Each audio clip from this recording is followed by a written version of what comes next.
you know why? Oh yeah, whole camera's orange right now. Damn, that's really unfortunate.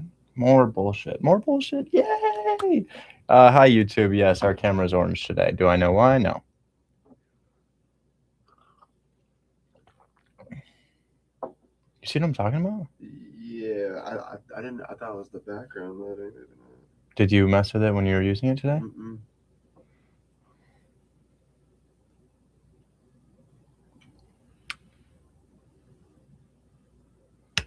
Well, we're orange today. Okay.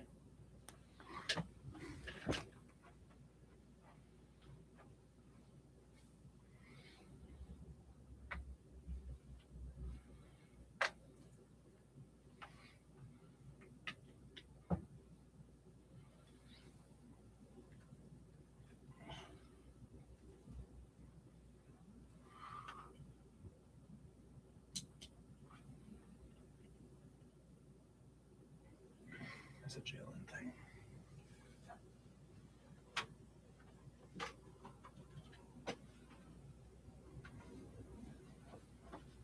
Oh, you fixed it. It's an Andrew thing. Yeah. You got it. Is that good? Yes, that's great. But we're frozen. No, no. Oh, there we go. Is it good? Yeah. Good to go. Thank you so much. Yeah. It's an Andrew thing now, but let me know if you make any crazy calls today. I'll record on this if you want. It's probably gonna happen regardless, so I would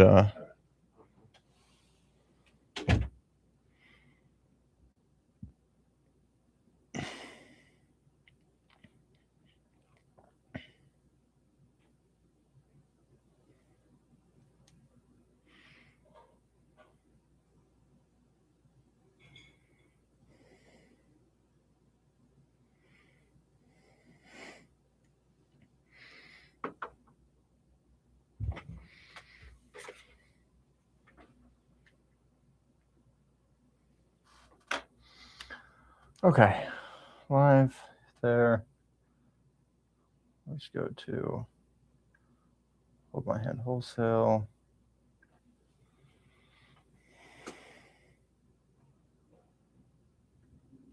Okay, that's confirmed. And then they also said that it's they also said that it's 4 different lots. Yeah, it's 4 different lots, each half an acre. So there's 2 duplexes on each lot. All right, I'll send you addresses for each one. Okay, yeah, I'll have him do it. All right. Well, hello, Richard. Hey man, how you doing? Guys, we have 9 closings tomorrow. 9. I think this is the biggest wholesale operation in the world. I don't think anybody else is closing 9 in a day. The addresses are currently on Lexi's story. Let me give her a call. That's just insane to me. 8 out of 9 are in Detroit.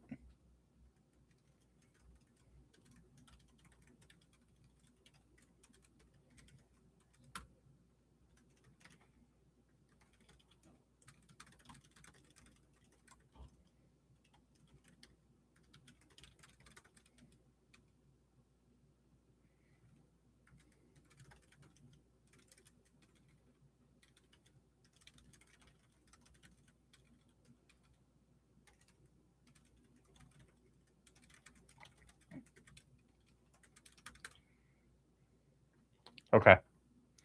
All right. Yeah, guys, I'm just gonna put it out there. I don't think anybody else does more deals than Hold My Hand Wholesale. I don't think it's possible. Guys, I'm gonna call Lexi right now and learn a little bit more about this. But 9 in a day. And I'm not talking about 9 contracts, 9 yeses, 9 assignments. No, 9 fund and pay out. 8 out of the 9 are in Detroit alone, which lets you know how many deals you could do in a single market. So let me call Lexi. I don't think she'll pick up, but let's try.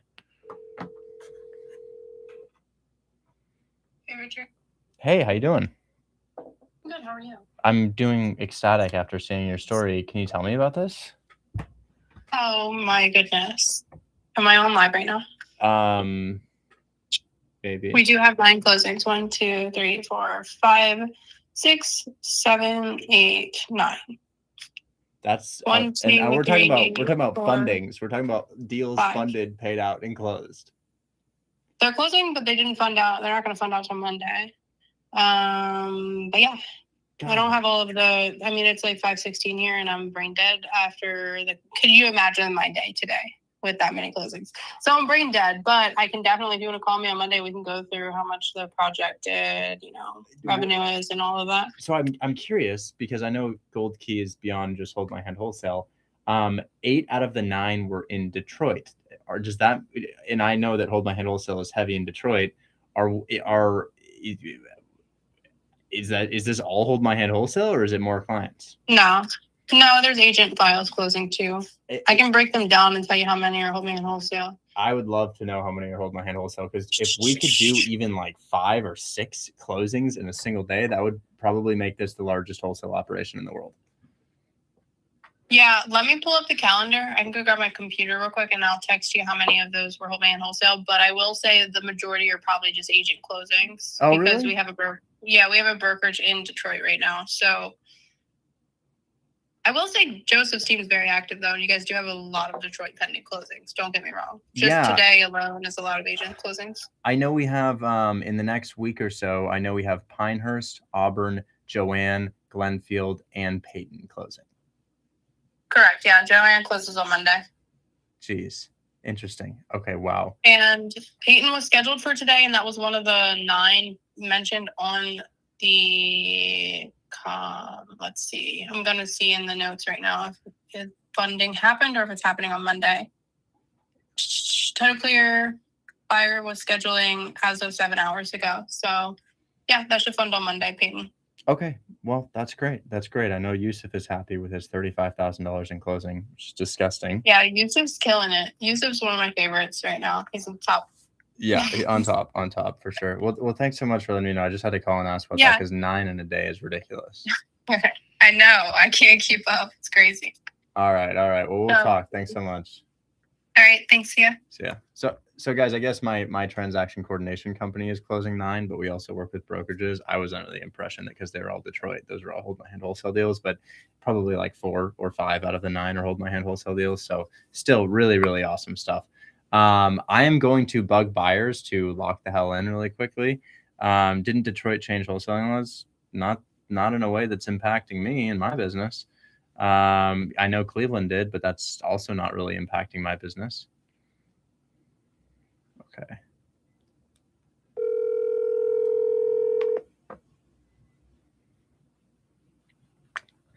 Hey, Richard. Hey, man.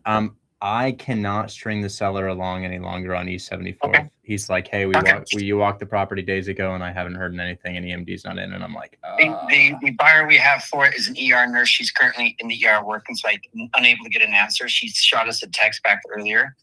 If you're unable to by any time, then that is what it is then. Okay. I'm more so looking to find out if there's any repairs requested of the seller or if it's in good enough condition to close. That would really just have to come from our client's decision. It's looking like we're good to go at this point, but we definitely need an inspection. So it's hard to say that, but it's like we are interested enough to proceed forward to get it into contract to then go through with an inspection. And then from there, then we can say, yeah, okay, this looks good. Or it's like, no, there's something that came up because the person we had to walk is, obviously not an inspector, but it looks good thus far. It will need a little bit of a turn on one of the units. The ROI is there. We just want to make sure everything checks out. We can find out with an inspection, but I just need to know from this client first, and I'm just waiting on them. Oh, okay. All right. And then did we get somebody to walk that other one? Muhammad, that hasn't happened yet, but Harding in Detroit, and then also the other one. So Harding and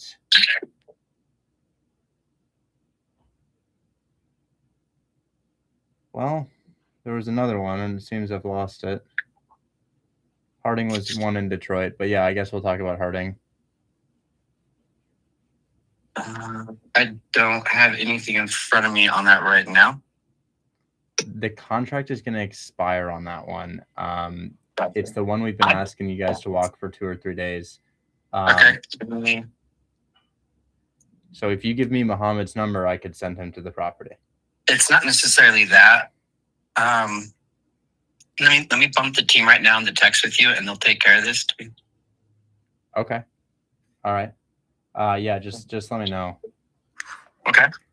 And yeah, that's really it. We just need we really just need to hear back on the Cleveland ones, and then Harding if possible, as that thing's running out of time.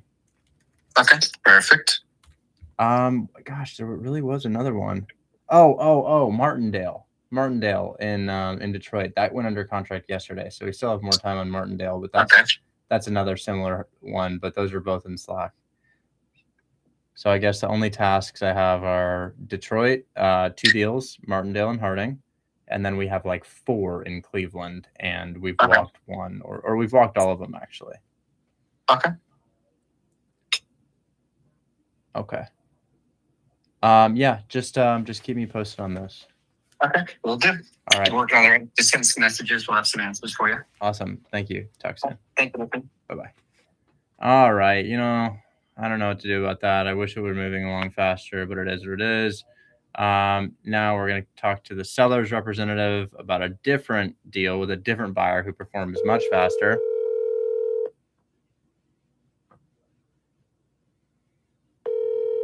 Please pick up. Please pick up. Please pick up.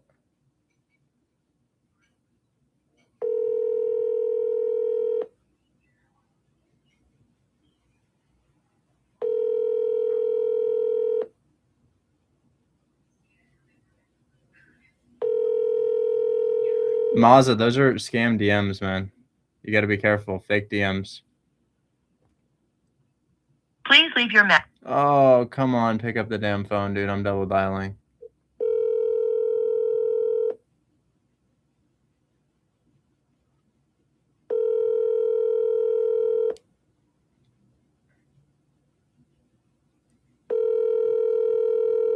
All right. That's how it goes. That's how it goes.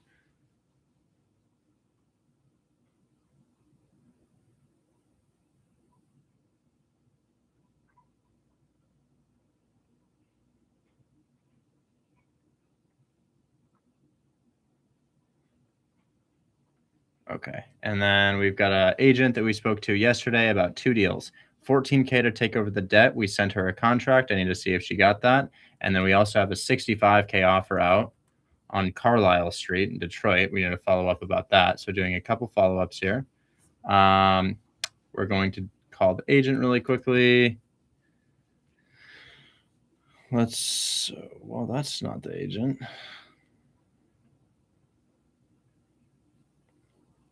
Here she is.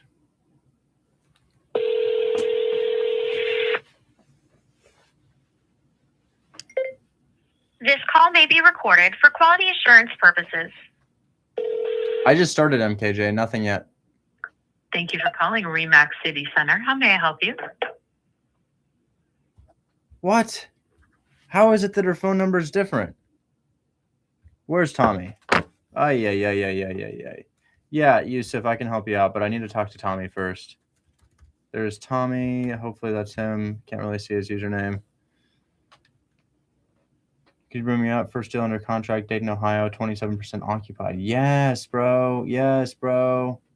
Hell yes, River. I'll be happy to help you sell that. Maybe we can do some cold calls today to the buyers. That's honestly what I might be doing. But let me talk to Tommy really quick. Tommy, Sheena's phone number. Oh, it's in my DMs. It's in my DMs. Got you. So here's the deal. Little context. I texted her today because I didn't see the contract come back for the Pingree Street one. Yeah. She said we can expect that Monday, but I'm so bad. This poor woman. I guess she's putting a memorial together for her daughter. She lost her daughter, so she's like, yeah. I was like, oh. So anyway. I'll leave. Okay, I'll maybe the weekend. Yeah, no, I'll let her be. Jeez, that's terrible. Okay. Yeah, we'll let her be. But I also just heard again from the realtor called me for the Ferndale property. So do we have anybody else to walk Anybody else available? Well, we can just cold call and get somebody else to walk. I mean, it's pretty simple. I've been wanting to do this for a while, so I will I can get somebody else pretty quickly here. What I'm gonna do is I will go to Buy Box Cartel and we can just cold call on this. So that's what I was gonna do for the Dayton, Ohio one. And guys, I don't know why people don't do this more, but this is what I'm gonna do today to find a buyer. I'm just gonna cold call. So I'm gonna go to buyers list and I because this is gonna take a while, I'll talk to Yusuf first. Yusuf, what's going on? Hey, Richard. I have a deal. Actually, Joseph inspected that property, and the inspection came back bad with 12K in repairs. However, I tried to negotiate the price, and we came into agreement. I sent you the address. It's under contract. I have two options: whether to have it for $78,000 and 5% seller credit, or $90,000 with 9K seller credit. So that will help us, pay for the repairs. So it's rented out for $1,500, and I do believe it says it for $110K. Yeah. So what's your question? So my question is, because the agent is bugging me, I just wanted you to call Quaid, because I believe Joseph sent it to Quaid. I can't, unfortunately. Oh, got it. No worries. Because I just spoke to him and he is absolutely bogged down with tasks right now. And the more I put on him, the less he'll be able to do. So they have no infrastructure, Yusuf. They can't hire somebody to help them with their job. So Quaid runs the entire show, and I have pressing tasks with him right now for my deals. I just can't. I just don't have. I understand. Yeah. So if he had somebody I could talk to. 6 deals in escrow right now. This is great. I'm happy for you, man. I wish I could give him a call, but I just got off the phone with him, and you could see how he is. Oh, no worries. Yeah, I understand it. Quaid is having a lot of pressure on him. Actually, he's doing all the stuff. Yeah. Well, I'll maybe we'll have more time on Monday to talk about it. But I'm sorry. It's not my time. It's his time. No worries at all, Richard. Yeah. No worries at all. Thank you so much. Awesome. I got my first contract over watching for 2 days. Great, dude. Make sure it's a deal, though. Make sure it's a deal. So River, I want you to meet Harris here. Harris is a buyer for properties like this in Dayton, Ohio. River, let's run through your deal. This thing is listed for $99K. You got it under contract for $73K. Tenant occupied at $1,500. 80K purchase is 27%. Great. So that's now it is in Dayton, so we have to get the wholesale disclosure signed. Did you mention that you were passing it off to your business partner?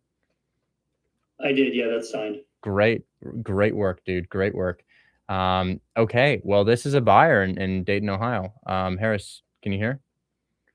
Yeah. Hey, Richard, how are you doing? Doing well. This is under contract. Can I share my screen on the deal, River? Yeah, you should be good since we're all signed. Okay, great. So this thing's listed at 99.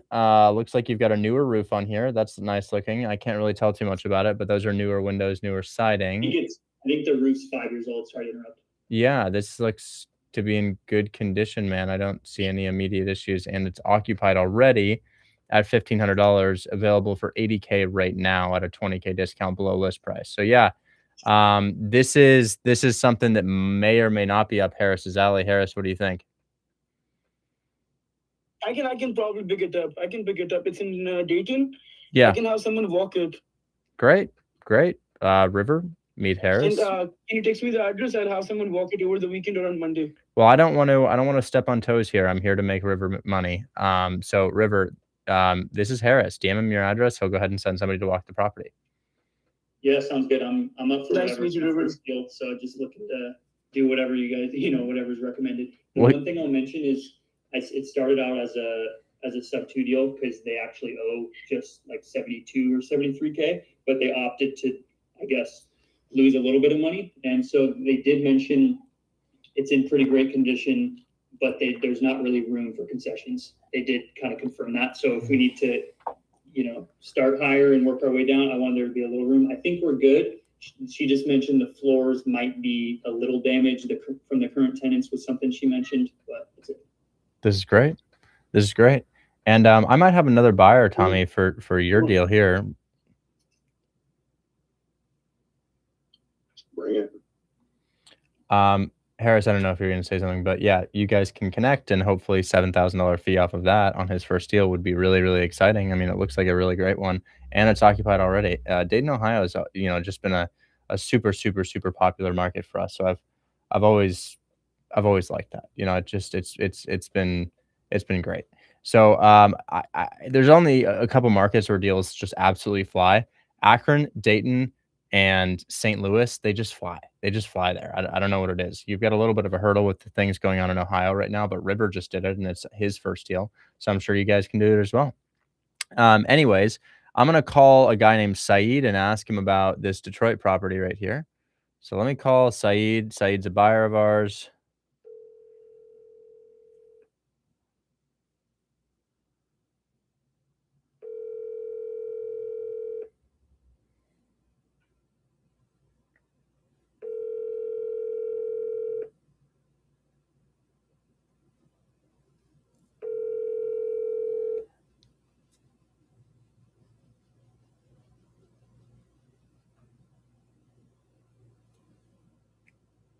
Man, I can't get buyers to pick.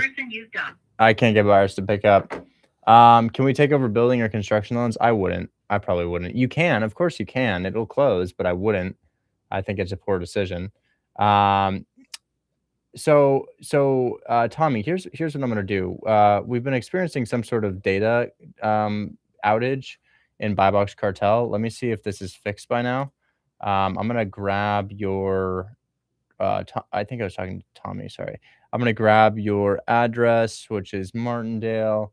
And then here's what I would do for Dispo. I'm gonna go to buyboxcartel.com. I'm going to log in. We're going to go ahead and find out if the glitch is fixed or not, because it was not giving us any numbers earlier today. I have a feeling it's still down because Chris flew to North Carolina to go be with family right now. He had I think his sister had a kid or something, so he's with them. But yeah, I'll go ahead and show you what I would do. I'm going to look up Section 8 buyers right here, and it's going to pull up all the buyers. As to whether or not I can actually act on this is going to depend on whether or not the glitch is fixed. So we'll have to see. Hopefully we'll find out. And then maybe if that doesn't work, I was hoping we could do cold call role plays if this is down right now. So let's find out. Yep, still down. I'm just gonna call Chris really quickly. I don't think he's available, but let's find out. Oh, and then I was also going to show you how to fill out a mortgage takeover contract for our friend Jason Ellis. So I'll call Chris and I'll let him know about that.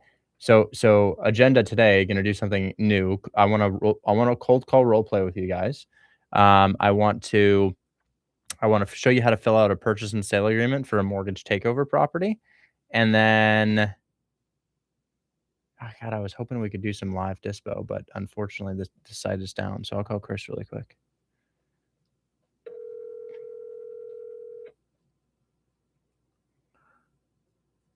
Hey man, if you're busy, feel free to disregard. And I think you might have texted me about this. I've just had a crazy morning.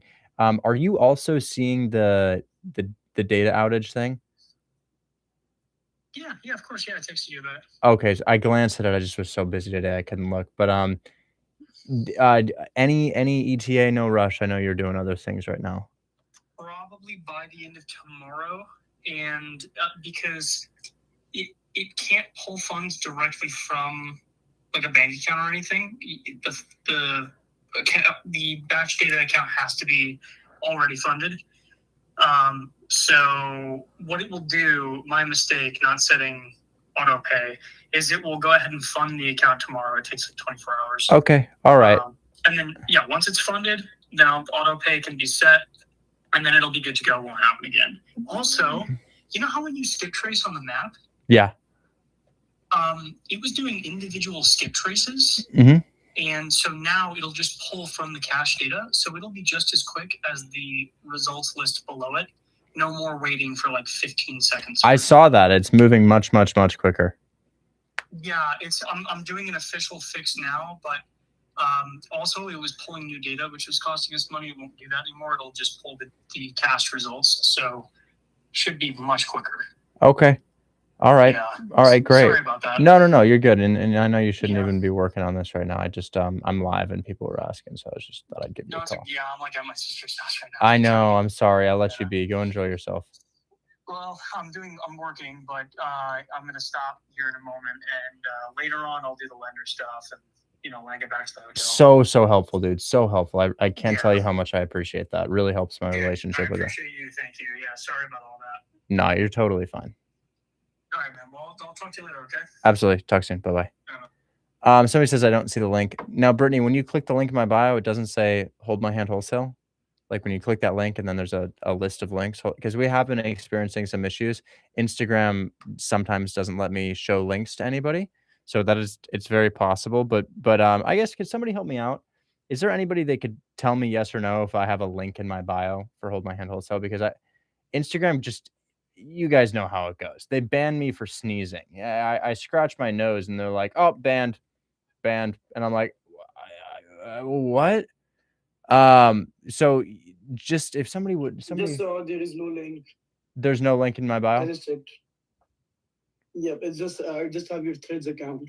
That's it. Wow, unreal. Instagram suppression is crazy.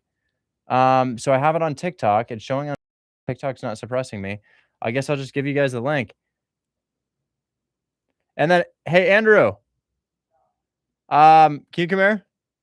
So there's the link, guys. I just put it in the chat. You can't click that. You'd have to look it up manually. Instagram saw me sneeze the other day, so they removed my ability to show links in my bio.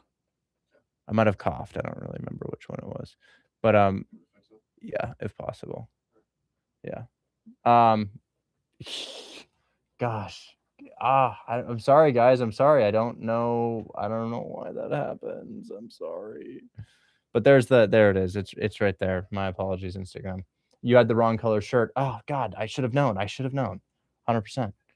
Okay. Richie, do you have anything else for me to look at, or that was it? There's probably about 60 or 70 deals under contract right now amongst Hold My Hand Wholesale members. You just have to be active in the chat.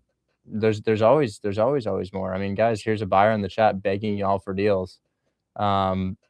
This guy says, I have a portfolio of 33 properties, seller financing in Texas, 13K after the expenses, small city, 5K population. Can you check it out? That sounds good, but I'm just going to give you the feedback of the small city and the population. But yeah, if you have $13,000 cash flow after expenses, that's great, depending on your down payment. But even a really high down payment could support that, like 200, 300K. So OB3, my feedback is that's good, but obviously small town is a little bit hard. But if it's already cash flowing, that's helpful. 100% cash on cash return is officially signed. Wow. Let's learn a little bit about that, and then I will call buyers live and then get that sold. But I also before we do that, Vlad, I'm going to show y'all how to do a purchase and sale agreement for a mortgage takeover. Yo, in Dallas, find me an assumable loan. I have cash. One of my wholesalers could do that. I don't think I have time to find you that right now. You can book a one-on-one meeting with me, and I can show you how to do that too via the link that may or may not be in my bio. Okay, River, we've talked. Harris, you guys are going to connect, and you're all good? Yep, he just texted me. We're good. Do you have any good fix and flips? Because I'm working with Joseph to flip a couple projects there, so I can buy fix and flips in the same market that I'm buying rentals in as well. So something like a good flip comes over, you can send that to me as well. Also, I'm looking for a primary home as a sub to or a seller finance. I sent you the buy box for that as well. If something comes across you, just shoot it to me. Okay, yeah. Pretty quickly. Yeah, I'll let you know. There's always fix and flips under contract. You just have to look for them. You can go on Buy Box Cartel and scroll and message the people who are posting deals there. Harris, those are all under contract. So if you're like, well, are there anything else? Yeah, about 500 listings or 179 listings right here on Buy Box Cartel. And you could filter for your location, creative, cash. I would say that it's all pretty feasible. You just have to go look. 18 pages of deals right here. All right, then I'll take a look. All right, thank you, Richard. Talk to you soon. Absolutely. Talk soon. All right. Just a quick question before you throw me down. The seller wanted to move forward, and I just wanted to confirm it was actually give me feedback, or do you want to do it later? Sure, happy to help, man. I'll check it out. Where is it? The address, it is in Toledo. Oh, good market. Yeah, I like Toledo. If you were restarting wholesaling in your virtual, Where would you do it? Memphis, Indianapolis, anywhere in Ohio, anywhere in Michigan, Texas, Florida, Atlanta, Georgia, Macon, Georgia, Columbus, Georgia. Gosh, the list goes on and on and on, you know. Do you use LinkedIn? Yeah, but I just post on LinkedIn's Reels. For some reason people watch those videos. And then Andrew, are you seeing that restriction on my account? That's okay. All right, Elm, 3-bed, 1-bath, listed for 73, balance 60, PITS 675, market rent 1,080 vacant, 7K. Yes. Yes, that works. No problem. Okay, and is there a limit on it? Does need a little work on the gutters and just a little bit of love? Not really a concern with creative financing. That's a big concern if you're buying with a loan, but not really a concern. Okay, and then I know crime's a little mellower if it's creative. It's not horrible, but I wouldn't say it's perfect. I honestly couldn't care less. You could have a shooting at the house and somebody would still pick it up. In my experience, they don't really care. It's all about the cash flow, and your cash flow is fine. I would market the rent as $1,200 if possible. Okay. Yeah. Okay. And then, sorry, just to clarify, that one, and when you say market, that's when I submit the deal into through Buy Box Cartel? When I say market, I'm talking about market rent. Market rent. Oh yeah, I thought you said you would market it at 1,200 because I think it's closer to 1,100 or slightly under. Oh, well, maybe I would take the Section 8 rent, and I'd say, hey, Section 8 will pay up to this amount, and that amount will probably say $1,400-$1,500. Because yep. All I was gonna say, you came to me with Harris, so I did submit it, I think, through Buy Box Cartel. They didn't email me back yet, but how does that work? Does that matter if that's submitted there? Well, you can submit it there. You can also cold call when the site's working again. You can also post it on Facebook. A lot of our buyers are found on Facebook groups. But yeah, I would just type the hashtag submit deal right here, and then it gives you a tutorial on how to do it. My team's moved it around a lot, but we've got a tutorial right here on how to submit the deal, you know? Yeah. And then, so you connect me with Harris, but like, is that we're still doing the split, or No. I want you to get cut into it. If you want to cut me into it and you think that's the right thing to do, you're welcome to, and I'm always happy to receive money. But at the same time, I won't force your hand, and ultimately, we're here to make you guys win. Okay. Got it. Cool. Well, thanks, man. Appreciate it. Absolutely. Best of luck. Okay. So,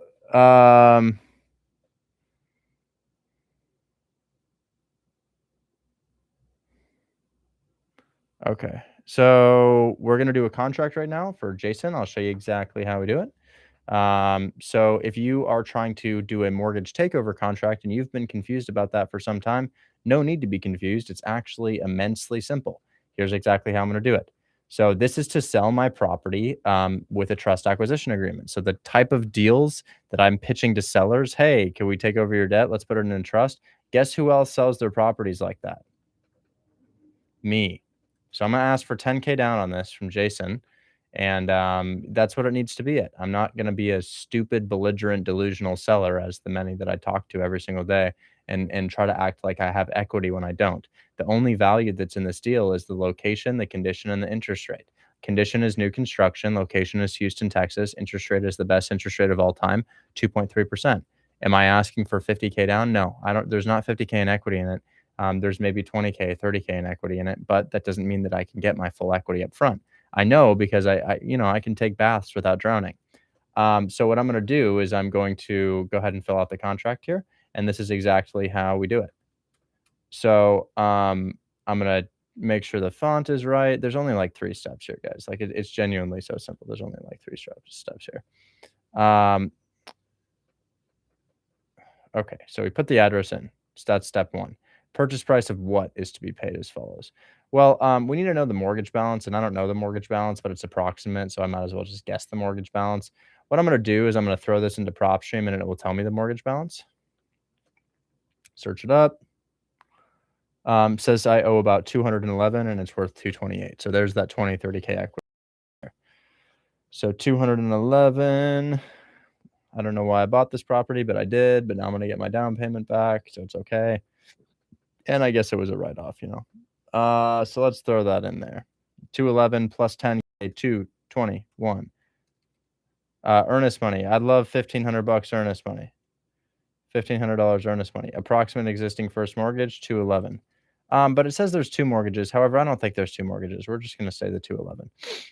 Cash at the close of escrow, $10,000. Close of escrow. When do I want to close? Probably 30. Well, actually less than 30 days because it's already in a trust and we're just transferring names on the trust.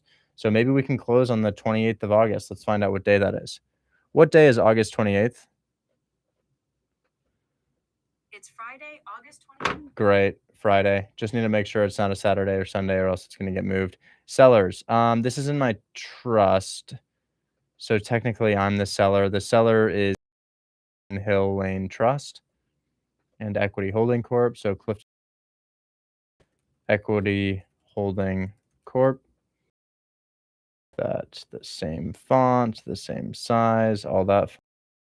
There we go. And then buyer. I don't know what the buyer's information is. That can be changed at a later date, but let's call and find out. Call Jason Ellis. Calling Jason Ellis.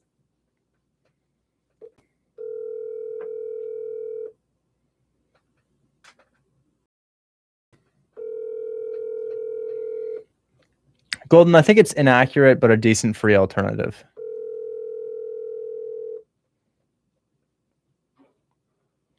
What's up, my man? Hey, man, doing the contract right now. I'm curious. Should I just put your name for the buyer because the buyer is technically the trust?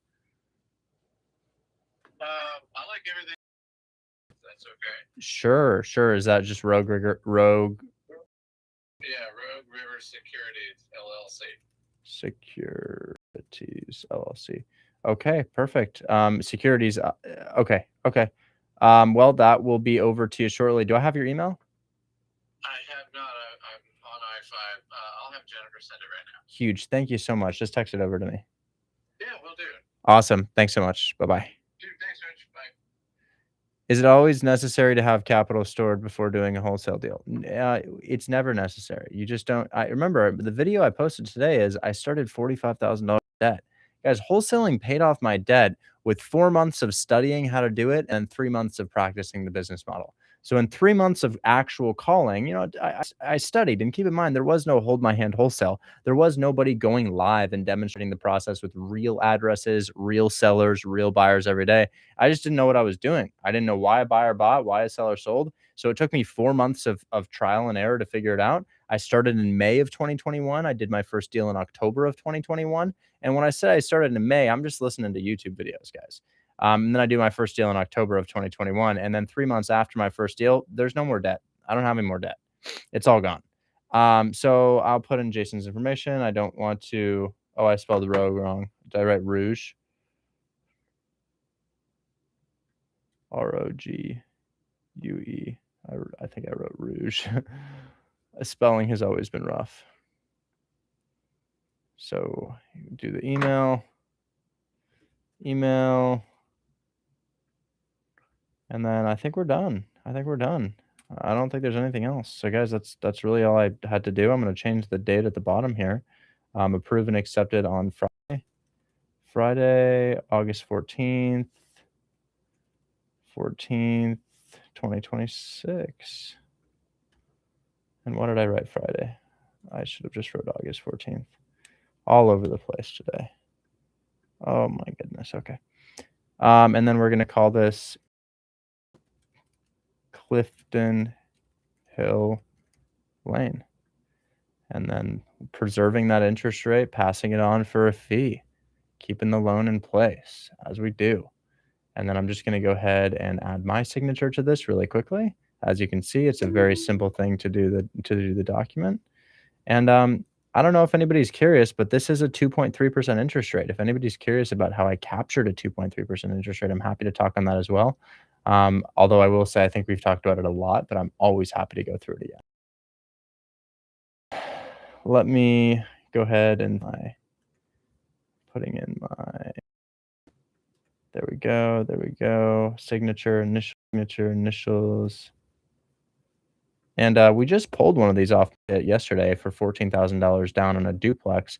Only difference is it cash flows really could actually afford that $14K down. And then next we're going to talk to our Mr. What's his name, Vlad, about this Buffalo, New York thing, because that is unbelievable. And then we'll sell Tommy's deal as well. Tommy, oh wait, I can't do the cold calls today because the thing is down, Tommy. I'm sorry. What's the Adobe thing you're using to fill it out? I'm using Apple. So Apple, when you have a document, you can pull it up and you can click Tools, Annotate, and you can just put in your signatures right there. Super simple. So I just use Apple to do that. And we shall go ahead and send this to the buyer for signature.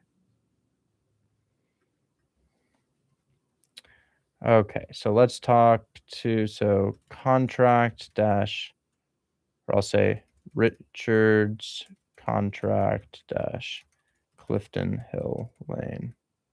And then we'll send that to Jason. His email should be right here. And then I'll just shoot him a text and say, hey, the contract's in your inbox. And then he should be able to sign. We should be good to go. And then we should be able to sell somebody else's deal.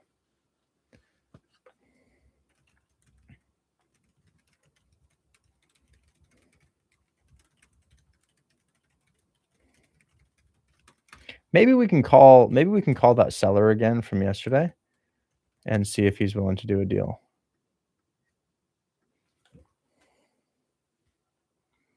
So I'm going to call that seller. He was pretty belligerent. Sounds like he loves to be difficult, but we will see. So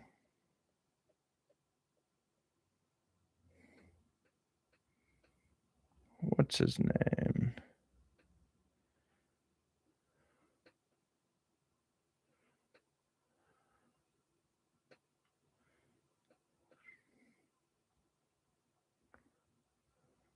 Let me give him a call. What's happening with Carlisle? The agent lost their daughter and is doing a memorial for them, so we don't want to bug them today. So I don't want to give them a call. What's the first steps? Join via the link in my bio.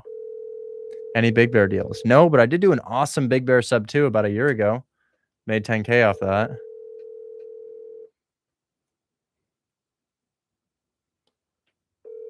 Seller is not responding. Okay. That's that. I think that deal from yesterday is not going to go through. We were under contract already, but what did the seller do? Pivoted the terms. So then not a whole lot that I can do about that, but we will call Costas about a new deal. Vlad has something really, really cool. Vlad, you want to tell us a little bit about this? Has anything changed about the deal? So yeah, Rich, this is another thing I wanted to ask you. So remember I said all the numbers? I just wanted to make sure, I just wanted to clarify, when I checked numbers on the calculator, it says the entry is like about 17%. Is that okay? Well, that's okay. That's okay. So I guess just recovering the 2.5% of the buyer's agent commission. So I just wanted to make sure. Okay. So this property is bringing in what per month again? I'll tell you right now, 18,867. 18,867. And is there a mortgage on it? Nope. Pretty clear. No mortgage, seller finance, 18K coming in. And then is this 0% interest seller financing? 4%. 4%. Oh, right. 4% interest seller financing. And what is your payment to the seller? $29.15. $29.15. And Man-Made says, where do we submit deals for review? You can just come show me a deal here if you want me to check it out. The Goodyear, Arizona seller says he'll call me back in 10 minutes. So maybe he will negotiate with me. That's good to know. I mean, he needs us a lot more than we need him. And would you repeat that one more time? I'm sorry. What is your monthly payment on this? $29.15. Unbelievable. Taxes and insurance bring that to like 4K or something. Yeah, I'm not next to my computer, but just about. I think, yeah, just about. Okay. Checking the taxes and insurance on Zillow, they say that they're going to be about $1,500. So if you're paying $2,900, you said $2,900, right? Yeah. I'm going to call it $4,500 PITI. We'll call it around 4,500 maybe. Well, maybe it's a little higher than that. That's 44. Maybe we say $4,700 PITI. So I'm going to say 4,700, and then the down payment that you have on this, you say it's 100 more? No, it's down payment was 77,500. Down payment is going to include agent commission. Correct. So you're not gonna have the. So I thought you said it was a 17% entry. Yeah, so that's including the agent commission and the assignment fee and the closing costs. Okay, when I say down payment, I'm more so referring to just money needed to buy the deal, not with the wholesale, just money needed to buy the deal. So so how much money is down at the seller? Okay, so that includes agent commission. You don't have to include closing costs, but the down payment includes the agent commission. Okay, it's down payment 77,000. Agent commission is 19. 19,000. I got you. So that's 96K. Okay, 96K. Maybe we could sell it for like 120K down because it's a really crazy deal. So let's call a buyer. This to confirm this is under contract and you're good to go on this? Yeah, so this is what happened. So the seller signed the LOI. He said that he was okay with it. So I just wanted to confirm the entry. So I just was like, okay, as soon as you confirm with me, then she said she'll write it right up. Oh, she wanted to confirm so you're not under contract. She signed the LOI. I mean, the seller signed the LOI. LOI and contract are different things. I need the seller to sign a purchase and sale agreement. Okay. Okay, so we can't. I'm really, really glad I asked about that. And then how long is your balloon? 7 years. Good. Okay, yeah, just you'll have to let me know when it's under contract, and then I can help you sell this thing, maybe with one phone call. I've got a great guy for this. Perfect. All right. So everything's okay with the agent's commission, closing costs, everything I just discussed with you. The numbers is fine. Generally, I'd like the down payment lower, but because of this extremely rare situation, yeah, that'll work. Okay, perfect. All right. So I'll just tell her to draw up the contract because she said she'll draw it up. She's just waiting on me. Okay. Yeah. Perfect. Let me know how that goes. Okay. All right. Perfect. All right. We'll talk. Yeah. Let me put this in my CRM. So yeah, that's really, really good. That is a great deal. But I'm really glad I asked if that was under contract because that would be very bad if I tried to sell that. So this is going to be 100% cash on cash return, 4% seller finance over a 7-year balloon. Okay, that's great. Awesome. What's the discount? Oh, that's a different deal. What did we hit in the gym today? Well, I put on my gym clothes and I got so slammed with do this that I didn't leave my desk. I just sat and worked the whole day. But we've got boat later. Boat is later, so exciting.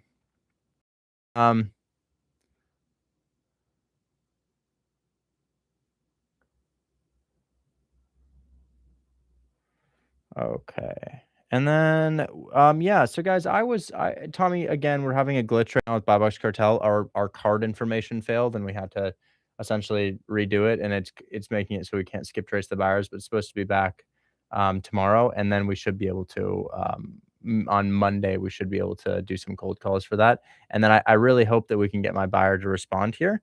Because that guy is picking up like 5 or 6 of our deals, more than that, maybe even 10 of our deals in Detroit right now. But in the meantime, let me give you some resources to get one of these things sold, man. So if you don't have access to Buy Box Cartel, and it's already with my team, well, check this out. I'd go to groups. I might look up all groups. I might command find for Detroit. Scroll down and see if we have anything in Detroit. Am I really not in any Detroit real estate investing groups? Damn. Michigan.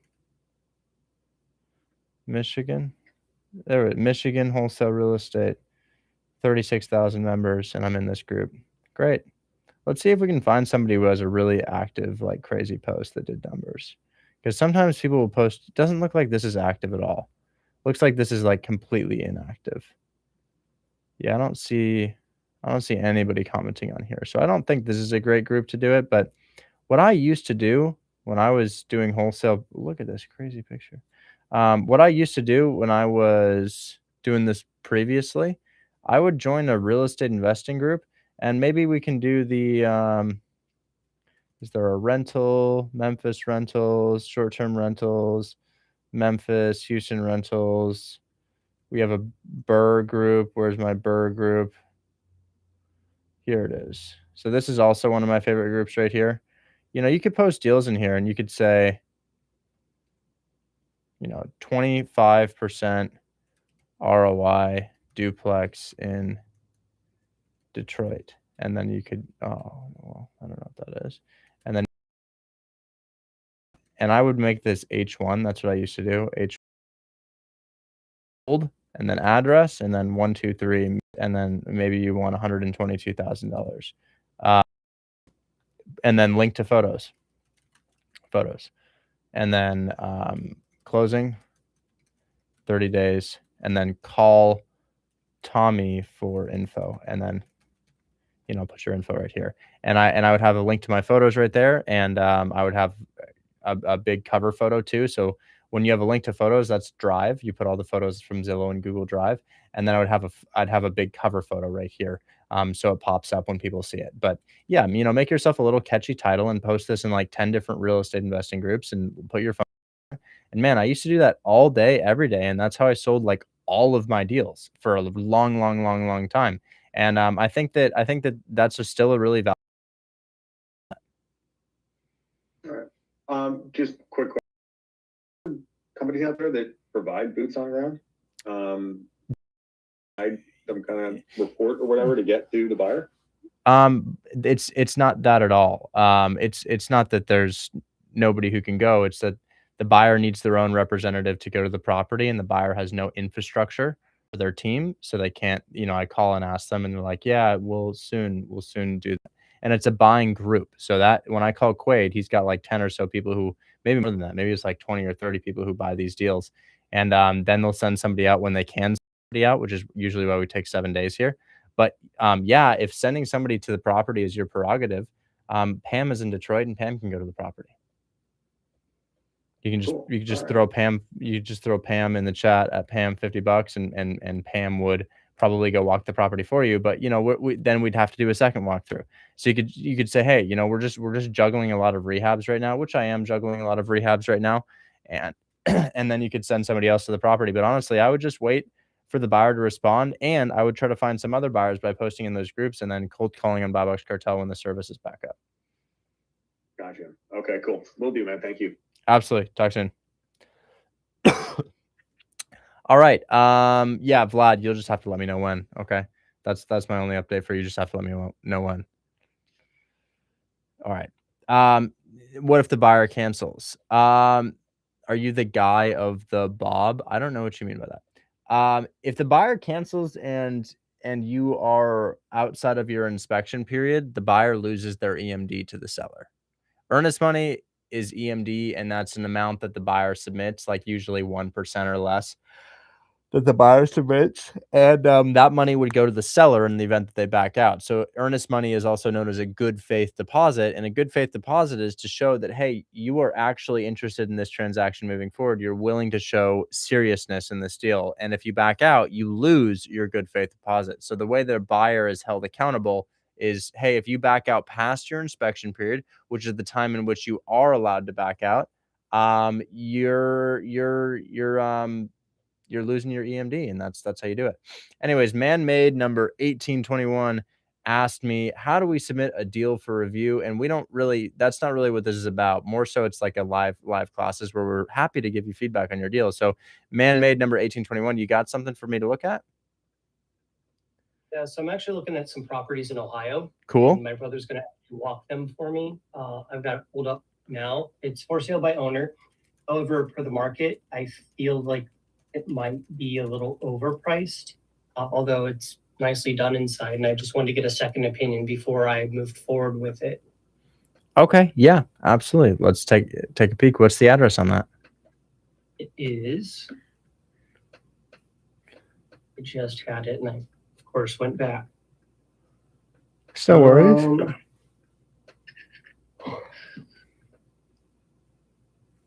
My apologies. That's okay.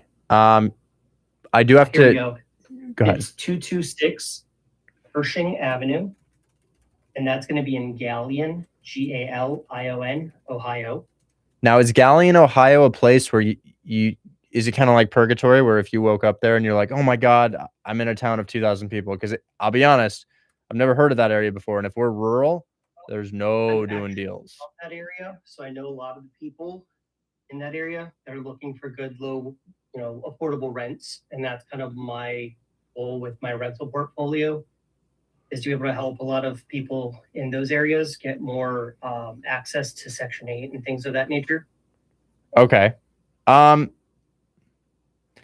The main concern I have is the location. So let's find out how many people live here. Maybe like 5,000, 10,000. So 10,000 people live here.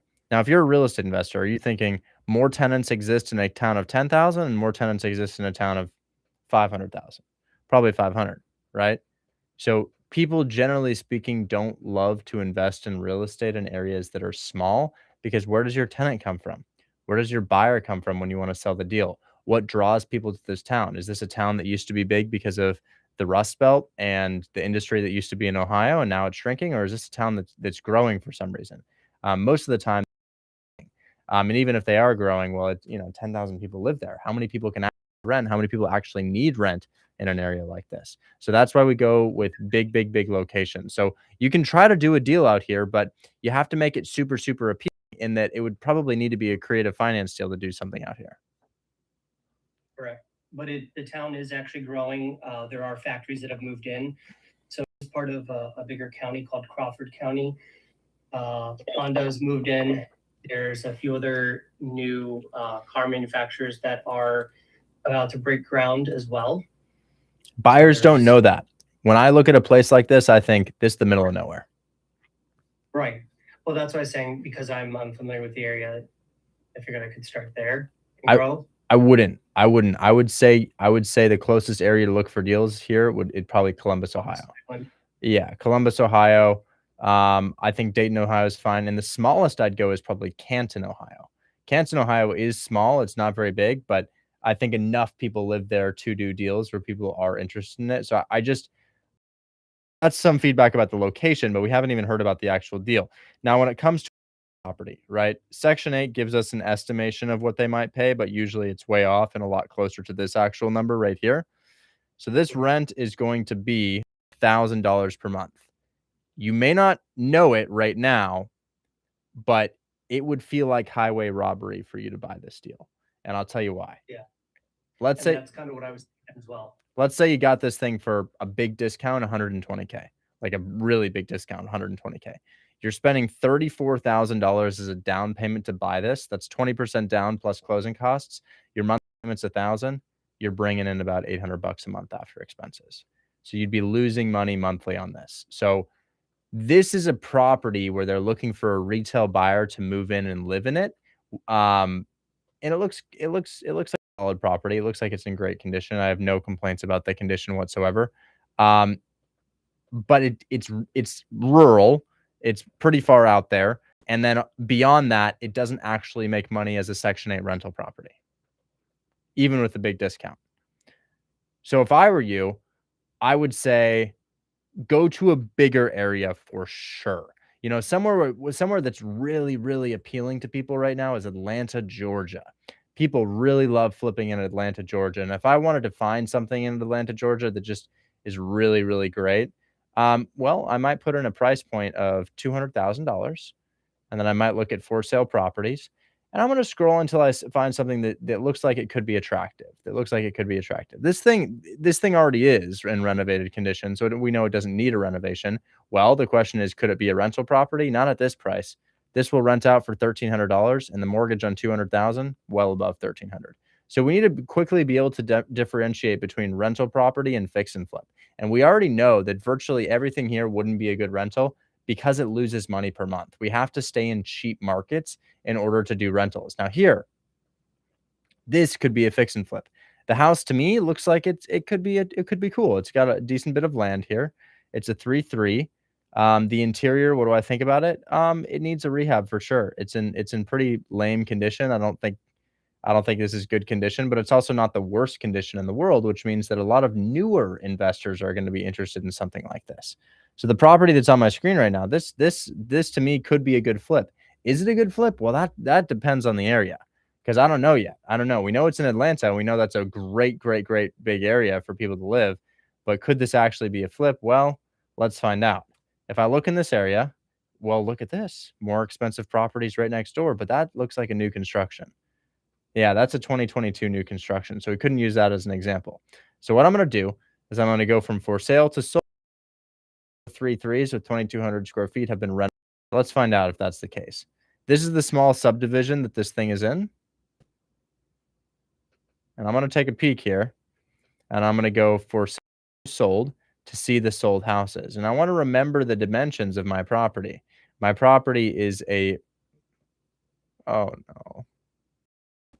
my property is a 3-3 with 2,200 square feet.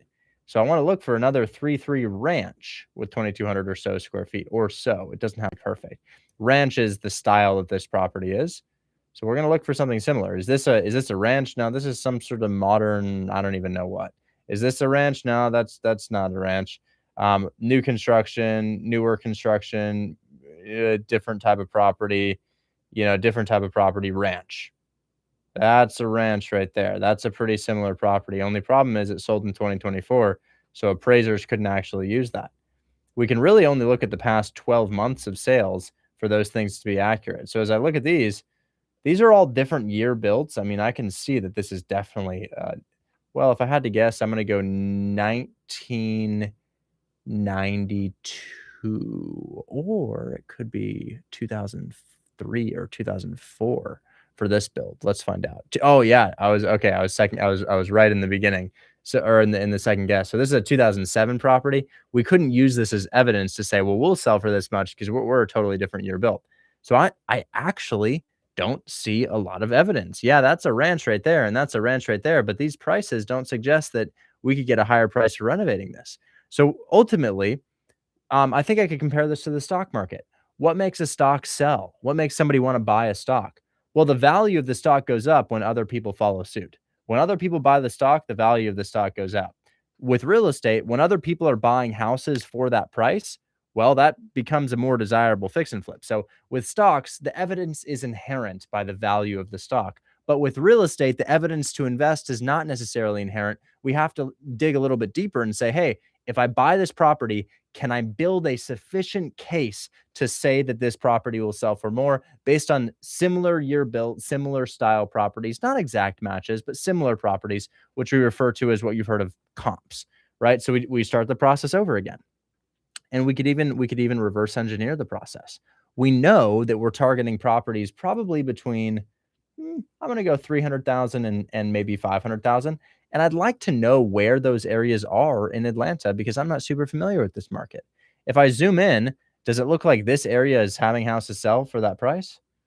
Well, not really. And I think it's not because this is a bad area. I think it's because it's a much more expensive area. But I want to stay in the lower price points because majority of people, well, they can't afford a $2 million property. So we don't want to flip a $2 million property because the 99% of Americans could not afford a $2 million property. But the median housing price in America is about $400,000 to $500,000. So we know that that's usually where people are transacting. And we know that that's what a good flipper is going to be looking for. So I've put in that filter and now I can see where these houses are actually selling. So let's find a solid pocket of where these houses are selling, like a really, really nice solid pocket. I mean, damn, this whole area, right? That whole area right there. So we know that if we're looking for something in this area, chances are it'll sell for that 300 to 500K that we're looking for. Now, if we get rid of our filters and we go from for sale, or we go back to for sale, from sold to for sale, and we just look at houses, Now what I can do is I can put in a price filter for 200 to only show the rough ones, because we know that this is a largely 300 to 500K area, right? So 200K must be kind of a shitty property. So let's look around, see what we can find. Can we find kind of no, not really shitty properties here? Or what you can do is you can price low to high just to find everything. So price low to high. So we've got the, is this something that somebody's going to want to take on? No, that's gone. It's gone. It's total. It can't come back from this ever. It is only valuable for its land. So a lot of these things are only going to be valuable for their pieces of land. Fire damaged house. Yeah, I don't think so. So we're going to keep scrolling until we find something that actually lets us see pictures. This thing looks really rough. Let's find out what it looks like on the inside. Ooh, that's fire, man. That's fire. Fire is something that investors are terrified of, myself included. So I wouldn't want to tackle anything that's been through a fire.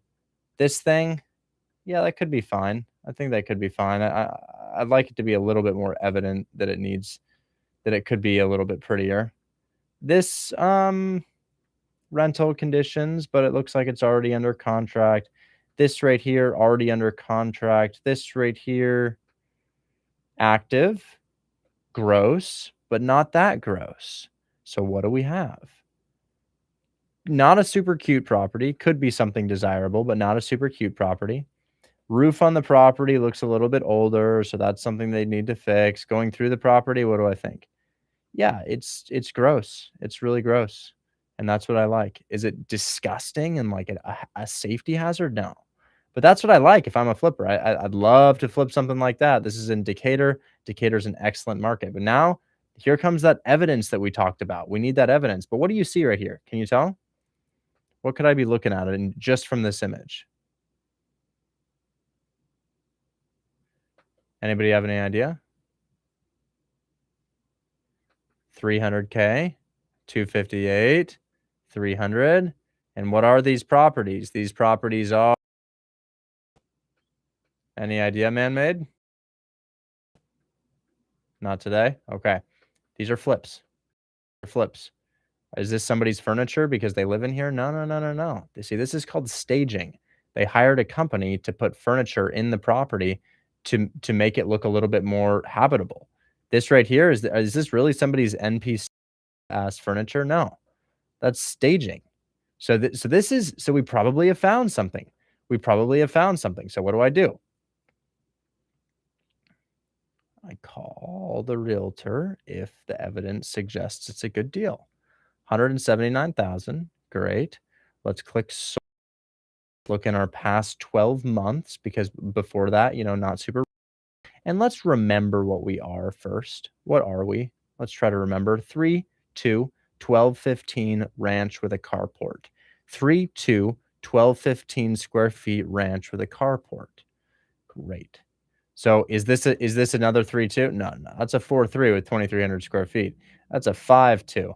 That's a 4.3. And maybe we could add a bathroom, but our square footage does need to be similar. So what was that again? 1215 square feet. So yeah, we got to find 1227 square. A slightly different type of property. This is closer to a bungalow, but I think we could consider that a comp. Where is it? Just down the road. So strong evidence for this property working. Very strong evidence so far. This guy right here, 3.2 ranch with a garage, and I don't know if you could call this a ranch. Technically, it's a 2-story, but maybe this is just the garage, and then this is the kind of foundation over here. So maybe it has stairs, maybe it doesn't. A ranch is there's stairs right there, right? Yeah, we see the stairs. So not technically a ranch, but that'll suffice. And I think we probably have a back area too that goes down. I'm sure behind the house it's taller. I'm sure it is, because that's just kind of the style that we see here. And then these guys, not really comps, not really comp. They illustrate value, but these are retail homes. So what it means is somebody lived in one of the properties and it was time to sell the property. And Instagram, let me know if my audio cut out or anything like that. And they didn't really renovate it. They just sold it as it was, and it was good for else to buy. So I found myself a good flip. I yapped through the process, so it took me 10-15. But if I'm not yapping, usually 5 minutes, right? And now what do? I call. Watch this. 14 days on Zillow. New roof installed on January 1st, 2020. Really though?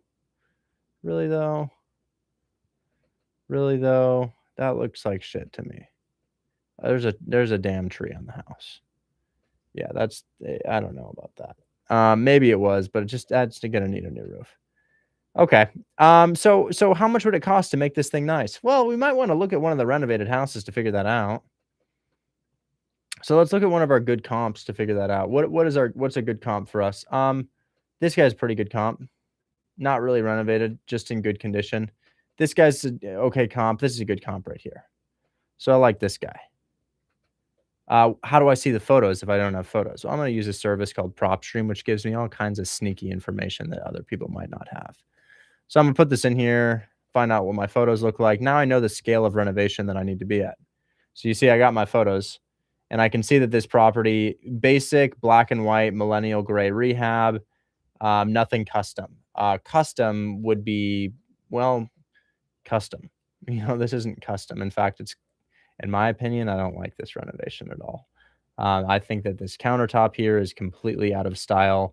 I think that the black and the white is out of style. I think that the LED lights are super harsh on the eyes, hard to look at, not very warm, not very inviting. When I'm doing my renovations, I do nothing like this. Yeah, I like your black sink. I think that's a nice sink, and this is a nice little touch right there. But just this, you spent so much on this countertop, but it's just out of date as hell. Super out of date. You know what year commanded that sort of countertop? What do we think? About 2014. 2013, 2014 is when that countertop started to come in. And we're still using it for some reason in this house. Nowadays, what might a better countertop look like? Well, in my low-income properties, I put in butcher block. What do I mean by low income? Low income is I use this on my countertops, and and I would use something nicer if I were in Atlanta, but I'm in Detroit. So this is cute. It's nice. It's warm. It's inviting. And I don't make it look like this. This is awful. What a massive clash right there. Closer to this. Yeah. I like that. So that's what I use in my low income properties, like a warm kind of dull color. And I use a backsplash that adds a little bit of color here without being overbearing, because the more color you add in a fix and flip, the more custom it is. But yeah, this is a nice farmhouse rehab, cute farmhouse rehab. And that's what I like to do. This is kind of overwhelming to me. This is a little bit overwhelming. I think it would still sell because people get what they get. But yeah, look at that. This is the type of stuff this is what I would rather do. But you can't quite do that in Detroit, so I've dumbed it down. You'll see my finished fix and flips, but great. Looking good. If you stage your house like this, it's going to sell quick. I always like to talk about fix and flips because really I think you guys should be doing fix and flips if you have the capacity to do so. Anyways, we know what level of rehab this property is. They've made it. Is that an ADU? Hold on, this might change things. Is this the back of the house or an ADU? I think that's got to be the back of the house, guys. That looks like, we can read the old MLS descriptions. This move-in gem, timeless appeal, 90% updated, impressive rear addition that expands the living space for today's lives. So it's an addition. I don't think it's an ADU. So they added it, and yes, you can actually see the rear addition. So very interesting. You see on PropStream 900 square feet because that's what public record shows. But here 1277 square feet. Why? Well, it's because of the addition, which brings it up to similar to our square footage. So learning a lot here about fix and flip strategy right now. Now looking at, they had to pull permits for that. That's actually, my hat's off to them for that, because that's kind of a pain to do. Good job. That's why it sold. So $179K. How much is it going to cost for this house to turn into that house? Well, we're going to paint the brick, maybe black, maybe white, maybe like a blue or something. I don't think we're going to keep it. I don't love the way this brick looks. And then what are we doing on the inside? Probably 60, 65. Just a guess. 65 would make it nice. I don't really know. It's not my job to know. It's just my job to overestimate. So I'm going to say 65,000 makes the thing on my screen nice, right? What happens if what's our ARV?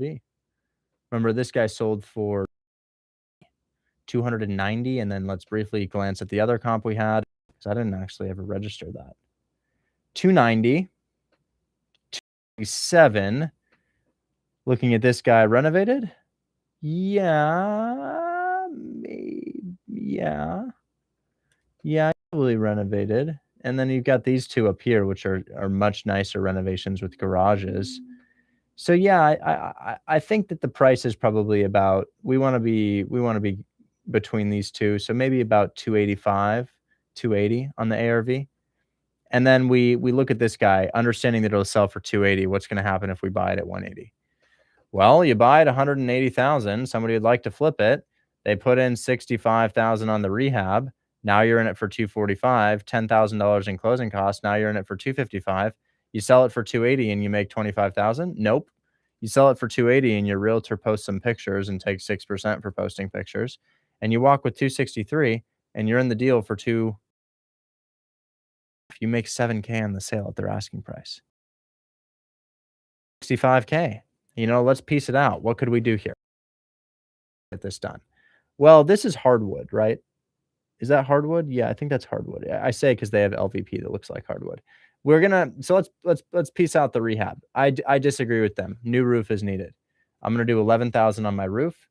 We're also gonna have to landscape because we're not in Detroit anymore. We're in Atlanta, and we're gonna have to re-pour this concrete pad. So we're gonna landscape, re-pour pad, paint the bricks. So let's do the paint next. That's easy. Maybe the paint is $2,500 for the paint. Maybe we re-pour the pad. I'm just guessing. Maybe 4K to re-pour the pad. I'm not really sure. And then what else do we need? The windows are fine.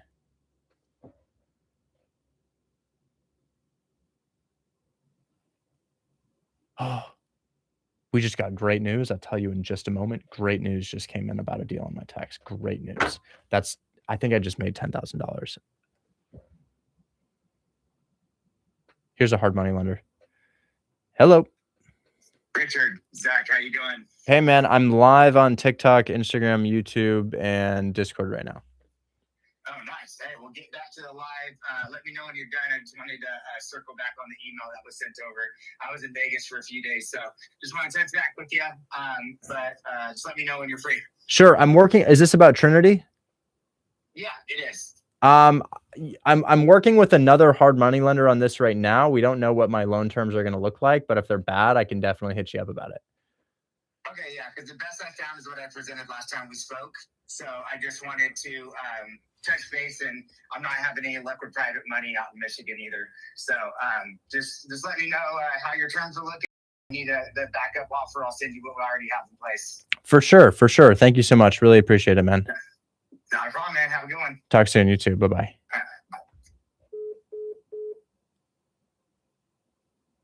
Okay.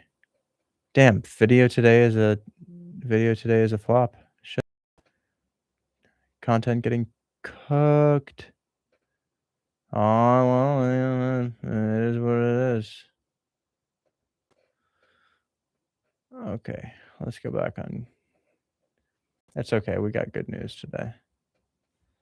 Posting good videos, bad engagement. Got to figure out what makes a video go viral again. I've completely lost the script. Okay, so live, or we'll do wholesale Q&A.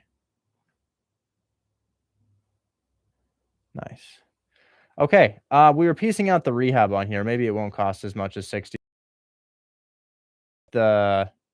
We've talked about the for exterior paint, 4,000 for new concrete pad. What else is needed? We need a landscaping in the backyard. And you saw the other properties. We're going to need to do that. We can see the backyard here. It doesn't look great. So we're going to probably do sod, and then I don't know, maybe a fence or something. Maybe we pour another 1,000 into making the landscape pretty. So that's just on the outside. We haven't gotten inside the house yet. New kitchen. How much is new kitchen running me? I'm going to say 8,500 because this. Let's say 9. I'm going to say 9,000, and I'm going to say 9 because remember, it's Atlanta. This is a more expensive market. Things need to be nicer in areas like this. But maybe we could skate by with 7. It's a small kitchen. It's not a big house. 7,000 on that kitchen. And that will include the fridge and oven and stuff. We've got 2 bathrooms, 2 full bathrooms, a half bathroom. I think the floors and the rest of this, I feel like 20K would get it done. You've done the kitchen, and 20 would more than get it done, wouldn't it? Bathroom, maybe 4 a piece, maybe 6 on the main one, maybe 2 or 3 on the half. Not much to do there. I feel like 20 is probably getting the rest of it done to take care of mechanicals, make it pretty and staging. Yeah, I'm sure 20. So maybe more realistically 50 instead of 65, right? So where do we need to get this property at? A lot of people use the percentage of it. Say we get it at 140K and the buyer pays off the bat for 160 with their closing costs. They put in 50, 210. We deemed ARV to be closer to 280K, right? 280, 285. So yeah, if they're in it for 210 and they sell for 280 and they walk with, well, maybe 280,000, realtors taking 6%, 263, they're making 50 on the sale. So yeah, guys, I think the wholesale price to offer on this, which is a solid blend of discount off of list price and then just profitability for the buyer, probably about 140K, selling at 150K. Now, how do I present that to the seller? How do I present that to the realtor?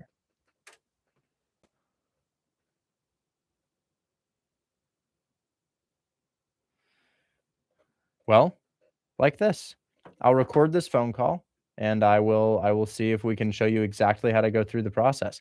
Now, would I analyze for that long? No, dude. I'd take a glance at the comps. I'd take a glance at the rehab, and I'd be like, okay, let me run it at 40K below list, right? Now, I got to offer a discount, guys. This thing is listed for 180K. I'm going to offer 140. It's got to be a good discount if you're going to make $10,000. Do I need to be in the USA to do this? No, I've done multiple deals from the Philippines. We have multiple students in Egypt who are doing big numbers this month. So let's give them a call right now. Fortunately, I have a Georgia area code on this CRM I use. Phone is ringing. Thank you for calling Baycom. To inquire. Okay, so as soon as you hear thank you for, you have reached, hang up the phone. That's not who we're trying to reach here. We're trying to reach the listing agent named Stephen T. Coleno. Now, Stephen is probably reachable on PropStream. Discover team, property details, no info on the agent. 290, 230 days on market. 200 that's not the address. I'm sorry. That's the address. Yeah, there's the phone number of him. Let's just make sure that's not the phone number we just called, though. I think it is. Yeah, that's probably the number we just called. So let's look up his name. Let's look up his name. And then this is the basics of wholesaling real estate. Thoughts on wholesaling in New York City? I'm an agent as well. I think upstate New York, like Rochester, is great. Wholesaling in New York City, man, I would use creative finance to wholesale in New York City for retail buyers. I would target retail buyers with low equity condominiums. I would find condos that are low equity. I'd get the seller to, oh, audio's gone. Instagram, we're done for the day. Instagram won't let me show you this stuff. What I would do if I were trying to wholesale in New York City is I would probably do low equity condos and I would pair those with retail buyers to dodge the qualification process. Come to Buffalo, so much in this market. We have a deal going under contract in Buffalo, New York right now. Student housing, monthly payments $4,000, actively occupied at $18,800. That is 100% of your money back on year one with I think we're looking at like a $95,000 down payment. It's an unbelievable opportunity. And yes, I fully agree with you. Buffalo, New York, Rochester, New York, great markets. For me, creative finance in those markets, really desirable places to buy. Now, I don't know why, because the tenant laws are terrible, but people like it. So I'm looking up the realtor's name. Stephen Coleno is a high volume. Bro, don't tell me that. Don't tell me that you're, oh no, there's no way I'm reaching, bro. Oh, yeah, you're probably not going to pick up, are you? Oh, wait, this is a different Steve Coleno? Oh, shit.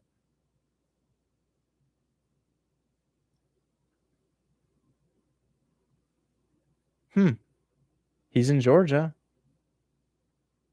That's probably him, right? I don't know if that's him, but I guess we can ask.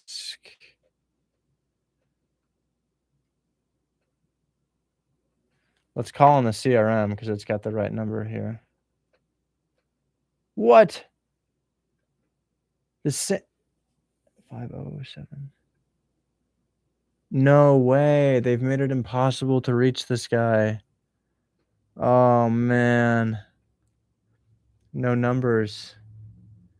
Well, you'd have to call it. The only way to get a hold of him, guys, is you have to call the brokerage and ask to connect you with the listing agent.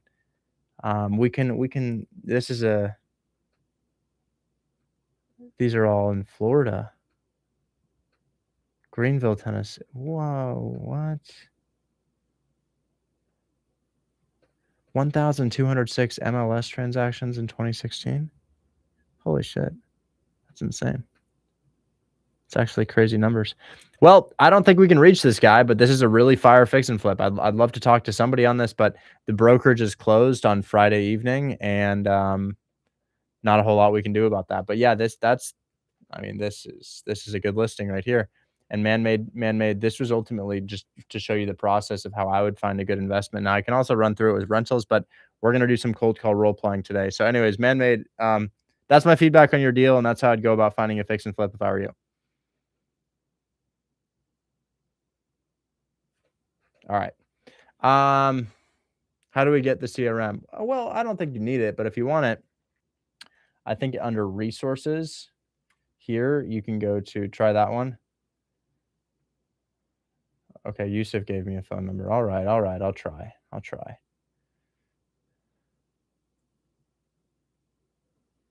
That's in Illinois. I'm a little nervous about calling this number. I don't know where this came from. I'm using a voice assistant to convert your voice to text and respond to you. If you want to continue, please stay on the call.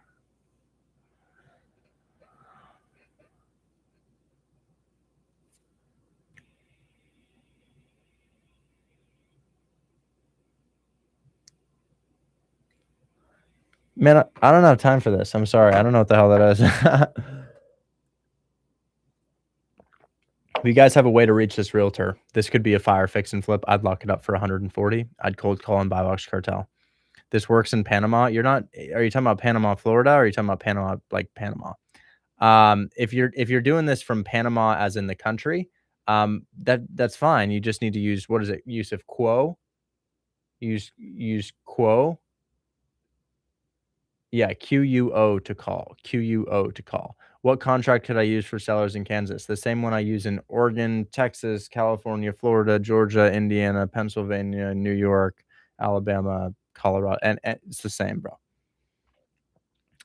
Yeah. So yeah, I'd use QUO if you're foreign to do this. QUO is fine. Which one? I got a contract free in my bio. There's a contract free in my bio, but I also give it away. I also give it away in my Discord, but you could also find one on the internet, or you could use the realtor's one. If the contract is your hurdle, man, we got to be more resourceful than that. Okay, so briefly, let me call a buyer really quickly on this because I think we just got good news.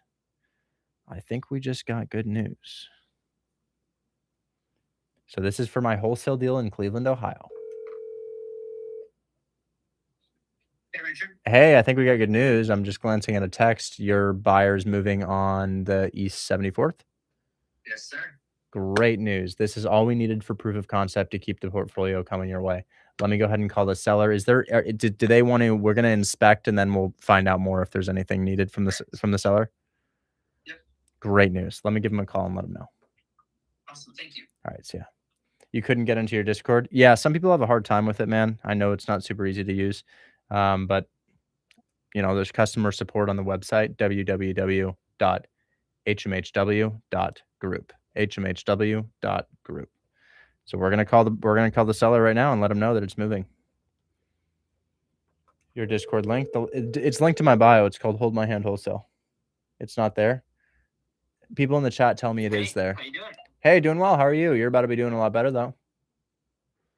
Cool. Tell me more. Buyers moving on East 74th. That's happening. Sweet. Yeah, so that's getting done. We're just going to get the inspection ordered, and they don't have any notes for you to fix anything right now, but maybe they will after the inspection. But the assignment will be in, EMD will be submitted, and we'll be good to go. Nice. I am doing better. That's great Friday afternoon news. Yes, it is. I just got the text now. Sorry, it took some time, man. These guys, they're pretty delayed with all the houses they're buying off of us. Oh, 1 week, that's nothing. We're good.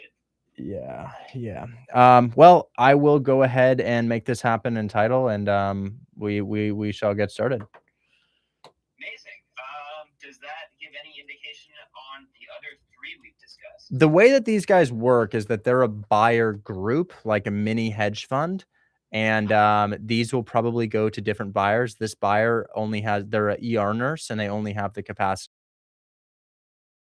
So yeah, I would say this buyer probably won't be picking up the other ones, but they're a buyer group, and there are more individuals for those, but it might take a second to pair them with somebody. But I think Donald is probably the next to go, and then I think probably I think Newark is a high price for them, but might still be able to work. And then Parkgate kind of low cash on cash, but I still think we'll definitely get Donald and Parkgate done, and then I'll keep you posted on Newark. Okay, sounds good.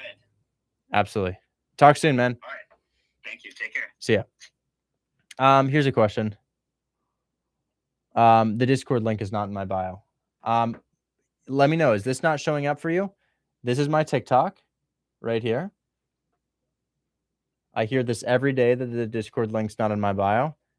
And then I see the Discord link in my bio right here. You see? We have over 100,000 people who've joined this community. I think it's about 130,000 total. So I'd say, is that not showing up for you? You got to let me know. It looks like it's showing up. Richard, what's your purpose? Why do you keep doing this when you don't need money? That's a great question. So I guess twofold. I do need money. We always need more money to do more fun things and travel and buy things and enjoy life. And then second of all, what am I going to do? Play Xbox all day? Travel 24/7? What if you only have enjoyment in your life? Are you happy? The two perspectives that people who haven't made it yet don't understand is, why does Bill Gates do it? Why does Jeff Bezos do it? Why do they keep doing things? Why is Meta still coming out with shit? Why is Apple still coming out with stuff? Right? Why does Xi Jinping want Taiwan? Doesn't Xi Jinping have everything? Why does the big Yahoo want that small section of the area that we can't mention without getting banned? Doesn't he have everything he could possibly need? Well, why does he do it? Well, men and mankind, but more so men, are inherently greedy, and we constantly want more. You're the same way. Constantly want more. I hit my physique goals. I hit my fitness goals. Why keep going? What's the point of continuing to go? But I think a better example, why does Xi Jinping want Taiwan? Bro has all of China, and he wants this tiny little island because it's really important to him. Why? Well, that's just mankind. That's just how it works. Remember in Lord of the Rings when men couldn't have the ring because they're not responsible? Well, that actually was that was a good lesson for us. That was a pretty good lesson for us. Valid. Greedy.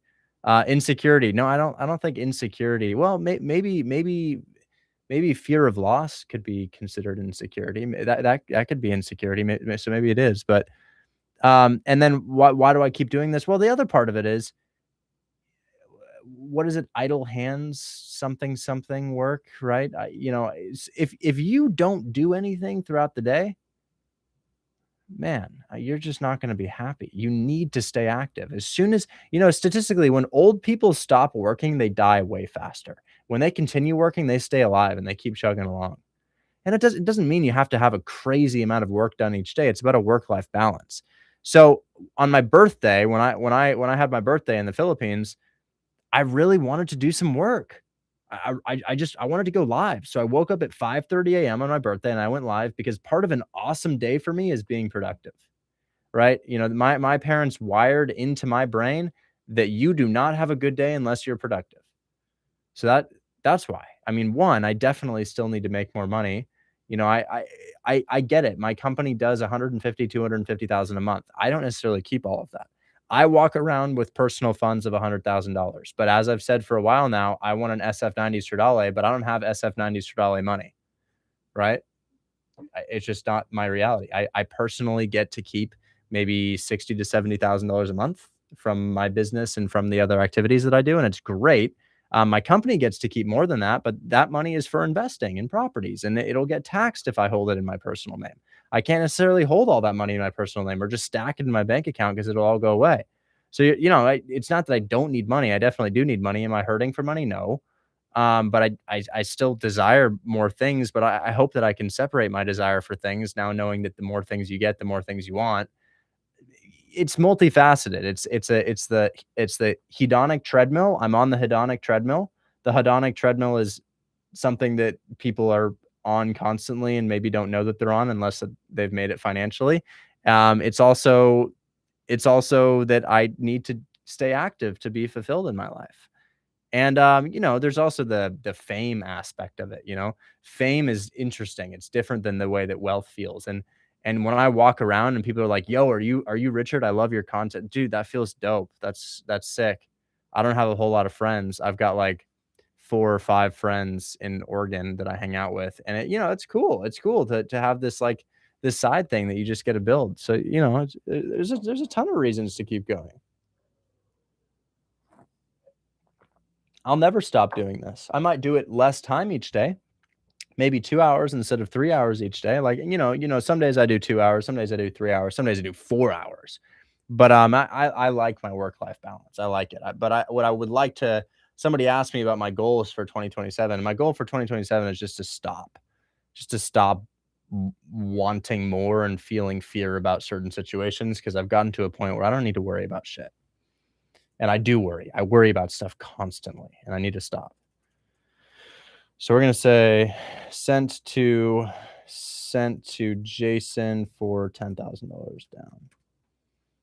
So let's flag that. That's pink means close, red means dead. Now we had a seller. We were going to role play. We need to get the assignment to Sherwin. Assign this to Sherwin. Sherwin can assign. What do I need to do? Was this already assigned to them? It's already under contract, but is it assigned?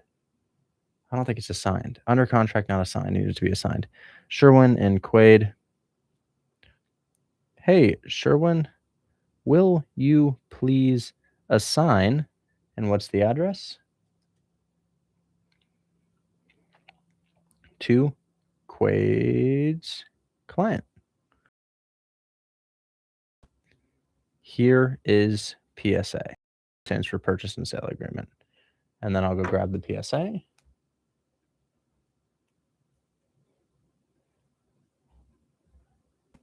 Hey, Andrew. Link fixed? That link get fixed, man? Did the link get fixed? No, bro. I'll show you what it's saying. It's saying I need your phone number or your email. Your email. Do you know what email? Info. Okay. I You have the login for it because it's going to send the code to them. I can just tell you the code. The login's long and complicated. Let me send the PSA to this buyer. And then Quaid. And then I'll say Quaid, can you send client info here for assignment? Price is, and confirming that's 250,000, 240 to 250. That's 10K in my pocket, boys. That's 10K in my pocket right there. 250,000. Just needed to follow up. We got it done. Oh, here. Oh, here's more money calling. More money calling. Hopefully, fingers crossed. Hello. Yo, all right. How we doing? I am well. One of your clients picking up a duplex I just got in Cleveland. Nice. Which one? It is. I don't think I've talked to you about it, but it's east. It's a quadplex. East 74th. East 74th. Okay. Is it East Cleveland? No. East Cleveland's a different city. It's east side of Cleveland. Okay, good. I don't like the East Cleveland. Okay. All right, real quick. Let's talk about the Chinway deal. All right. So here's where we're at. And again, this is completely up to your buyer. But so some problems have happened with this property. And this is what I've been trying to figure out with the owner and whatnot. So there's now I don't know how this came out. So there's now like a busted pipe in the ceiling. It's leaking water down into the bottom floor of one of the units. There's water going into the wall. There's a lot of, minor things. It's looking like another $10,000 for repairs needs to be done. And the city got involved because they just did a random inspection. And they're like, you got to get these fixed in the next 2 weeks, otherwise there's going to be a $10,000 fine. So anyways, the city's contractors out there to address it, and then whatever have you. So that's why the owners hit me up, said, hey, let's sell this thing, right? Because there's going to be repairs. Did she fix it or did she not fix it? No, it's in the process of being fixed. Right now, everything's in the process of being fixed. Okay. So where she's also had to pay taxes on everything up front. So she actually bought the property. She had to pay $6,500 for each duplex in taxes up front. So there's $13,000 that she had to technically reimburse the owner of the property, because you have to pay the taxes up front in Detroit when you buy the property. You don't pay them monthly. So she's come out of pocket all this money, and this is why she's like, hey, listen, as much as I would love to do $75,000, I just can't. She said that if they really wanted to buy off my hands, it would have to be $90,000. And that's before the repairs are even added to the equation. So that's why I want to get a definitive answer on you. She sent me a full list, and she's like, it's got to be 90, or I just keep the property and I batch down the hatches on the repairs, because she's got to be reimbursed the taxes that she paid on the deal. So I know that offsets your deal, but that's why I had to get the true numbers and tell the buyer there's also issues with the property right now as it sits. And so maybe they want to reconsider that, but they are in the process of getting fixed. Well, as long as the issues, that's the scenario. as long as the issues are fixed, that's okay. Yeah, I know. It kind of drives a wrench in it. It's not as clean as we thought from the beginning. But like all this was sent over to me, like I'm looking at the videos of the water damage and on the wall, which is that's not crazy. They got to figure some shit out, but it's clearly looking like $10,000 in repairs there. But as it sits right now, if she were to sell the property, she's like, I got to be reimbursed on the taxes that I paid the seller on, because the taxes are paid up front, right? And so that's why her number came to 90. So other than that, the thing is bringing in $5,100 a month. Purely cash flowing, purely rented. Everybody's paying on time, and the garages are still not rented out.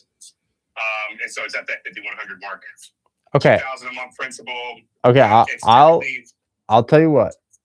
I'm gonna reduce my fee to the buyer, and I think we can maybe. I don't know what he's gonna say. I don't know what he's gonna do. He's not gonna like this, but I'm gonna reduce my fee. Before you leave them on, if you think you can swing 90, let me get a definitive answer from her on the 90. Well, I think what I'm gonna do is I'm gonna cut my assignment in half to not change the buyer's entry too much. I'm gonna pitch the buyer up $5,000, meaning buyer, because I'm at 75, I pitched it to him at 85. I'm gonna pitch the buyer up $5,000. Say, hey, super unfortunate. They're saying that they need X amount now, but that's going to be 90 to him to enter plus closing costs. And I hope she can accept 80, and I'll move it for 5. Okay. Well, I'm talking 85. I'm sorry. I'm saying 85, not. So before you, if you really still want to try to get the deal bought, I'll go to her and I'll say, hey, this is like a yes or no, before this gets dragged on any further, because I hate deals getting dragged on. So. Well, I can't. Yeah, you should talk to her first, because I hate to go. I hate to go. I want to save you that headache. Let me talk with her first, and then you can make the decision from there. Okay. Entering a package for $520 for $100,000 is crazy work. For a seller finance deal, very rare situation here, and we might be able to get close to it. So I really think you've got to get her to agree to 85, and if she can do $85,000 and write off the rest, the minus $5,000 in her taxes, which is real, she can do that. Great. We probably can get it done. If she has to go to 90, now the buyer's jumping another 10 racks. So I'd love to have the buyer only jump 5. I know you would. Leverage. You got these wholesale deals. It's what you got, but I'll give you a definitive answer here. Leverage closing costs. Say, hey, they'll do 85 and they'll cover all of the closing costs, which normally you'd have to split. Whether or not she would leverage that, I do it with sellers all the time.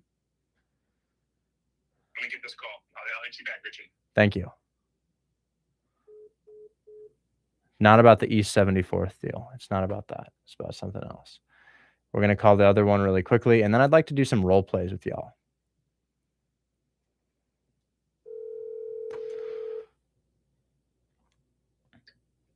Hey, can you drop your client's signing info in the text thread with Sherwin that I just sent you in? Yeah. I'll do that right there shortly. That's all. And then I guess over the weekend, just let me know if you have any update on Harding or on Martindale. Perfect. Awesome. Working on both of those. Thank you. Thank you. Talk soon. Very welcome. I see you. Okay. 10K assignment moving forward. Other 10K assignment dies. We replace. I'm never going to lie to you guys. It's a fragile business model. I had a guy ask me in the chat. He says, do you think I could make 100K a month? Maybe. I think you could, what I think you can make 100K a month with? Real estate in general. Wholesaling, yeah, it happens. There are some, but I think my answer was closer to 20 to 50K. I think 20 to 50K is a much more reasonable number. Here we have Yusuf from Egypt doing 35K in assignments. Juan just closed a $35,000 assignment fee, and maybe he'll do one or two more. And I would imagine Pam does maybe 20 to 50K as well some months. I won't say every month, but some months. And then what else do I think? Well, I think if you graduate from wholesaling to what Jason Ellis is doing, absolutely 100K a month. Y'all, Jason probably makes 200 a month net from his real estate activities. He started real estate 3 or 4 years ago. I've always held this close to the heart. It is wholesaling is not the end goal. Wholesaling is a leap pad. You earn while you learn. It's unbelievably awesome that this exists. So it's a way to get into real estate without money and getting paid to do so. I mean, you start with wholesaling, and you make yourself 10K one month, and then $0 next month, and then 30K one month, and oh my God, no money for 2 months, but oh my God, next month 60K, holy shit. And you've done 2 or 3 deals, and you can now afford the down payment on a fix and flip.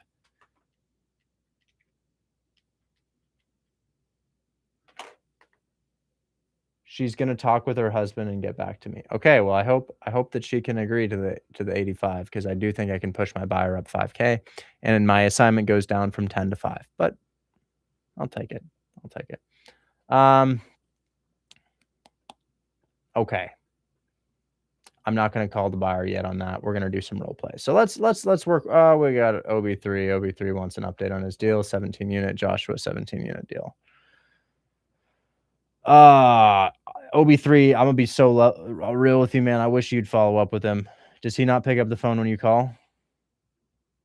Yes, yeah. There's no reply. I text him, send an email or text him. There's no reply. He just talk to you, straight to you. So all right.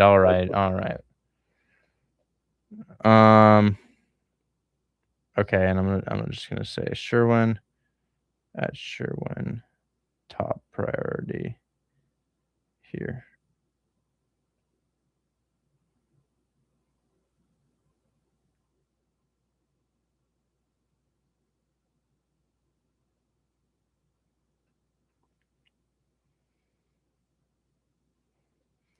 Joshua 17 unit. Joshua 17 unit agent. And then let me find the LOI. Hold my hand, wholesale sell. She has a buyer. They walk harding Saturday. Great. I love it when my team finds a buyer that's not one of my buyers. That's what I like. Harding moving forward. Happy. That's all I care about, dude. I just want y'all to win, because then you say good things about the community and it grows. Okay, Joshua 1.4, 150 down. Okay.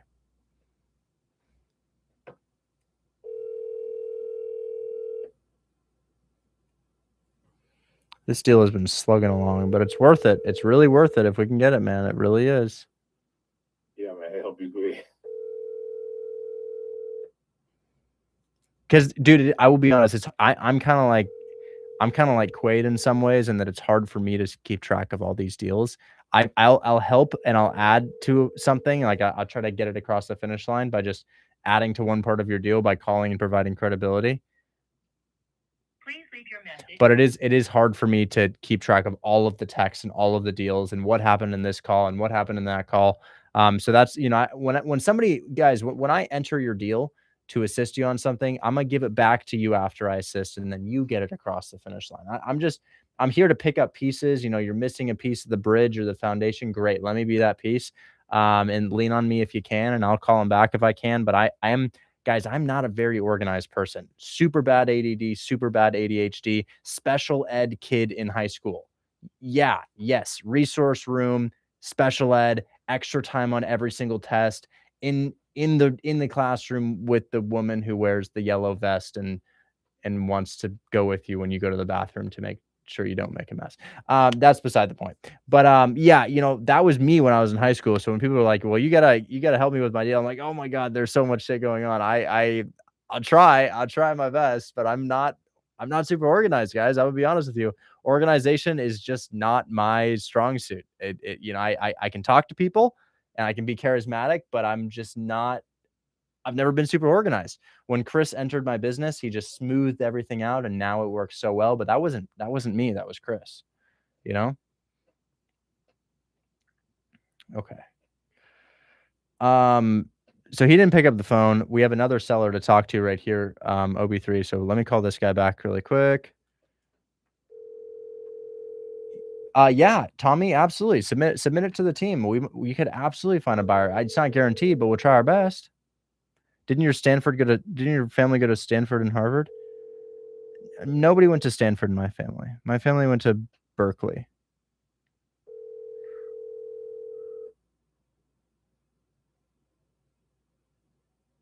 Is it Kent's birthday?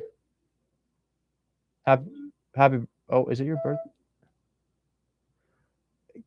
Can I get yeah, dude, Kent, happy birthday, dog. One of the most tenacious people I know. You can take a beating and keep going, man. That's for sure. That is something else. That's you've had a rough time in this business. Oh, here he is. Here's the seller. Hold on. Hello.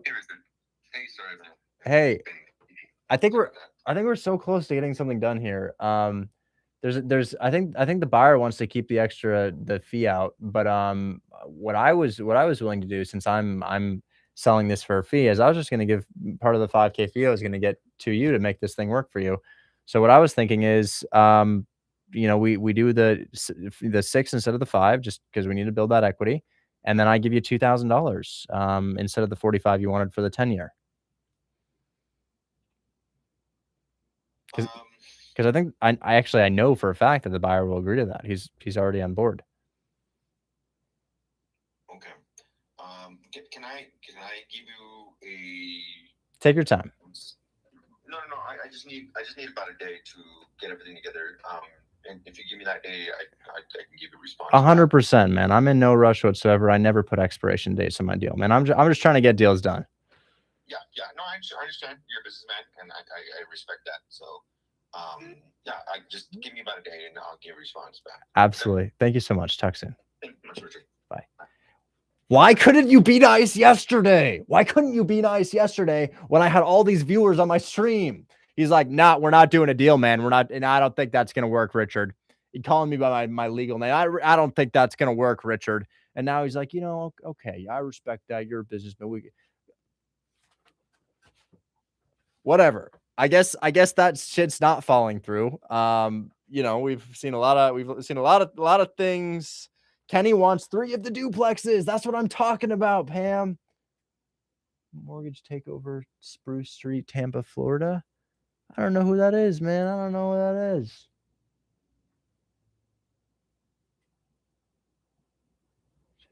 Okay. OB3, I called. I'm sorry, man. You have something else though.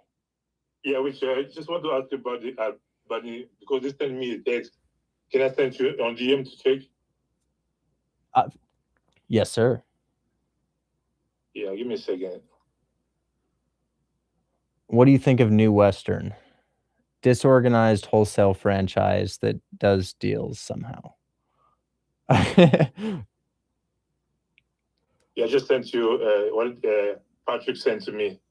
Yeah, they give like, no, do you want something maybe? Oh, I can't guarantee that, man, and I don't know if my buyers can guarantee that. I saw that and I didn't really respond because I'm like, I don't think it'll happen. Yeah. Maybe we could get it by. I would say this as a last resort. Hey, we moved on another property, and then I'll just say with the property we moved on.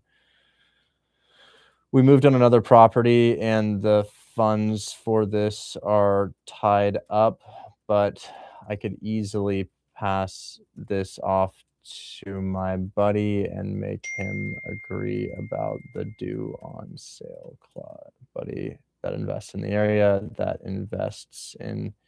make him agree about the due on sale clause stipulation saying that he'd pay it in the event that it is called. So the reason I don't want to say yes to that is because you are making the majority of the profit on this and I'm just trying to facilitate, and I don't want to be liable for something that I'm not really making money on. So tell them that you're wholesaling. If they're open to that, great. We can see if the buyer will agree to that. That's my way of saying that we do the wholesale. Okay, thank you so much. Absolutely. Mr. C7, yellow Corvette.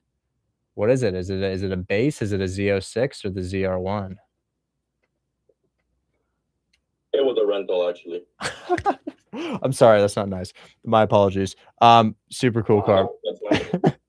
Well, you're on your way to one. Well, you know what? I had an S6 V10 before the 2008, and it was pretty rough on repairs, man. I had a lot of fun with it, but the Audi, the Corvette is good. Yeah, So I did that, but the first deal that I got, it's the first house that I have under contract. It's been in Buy Box Cartel for a couple of days. I just wanted to have your thoughts on it. Yes, remember, being posted on Buy Box Cartel doesn't inherently sell the deal.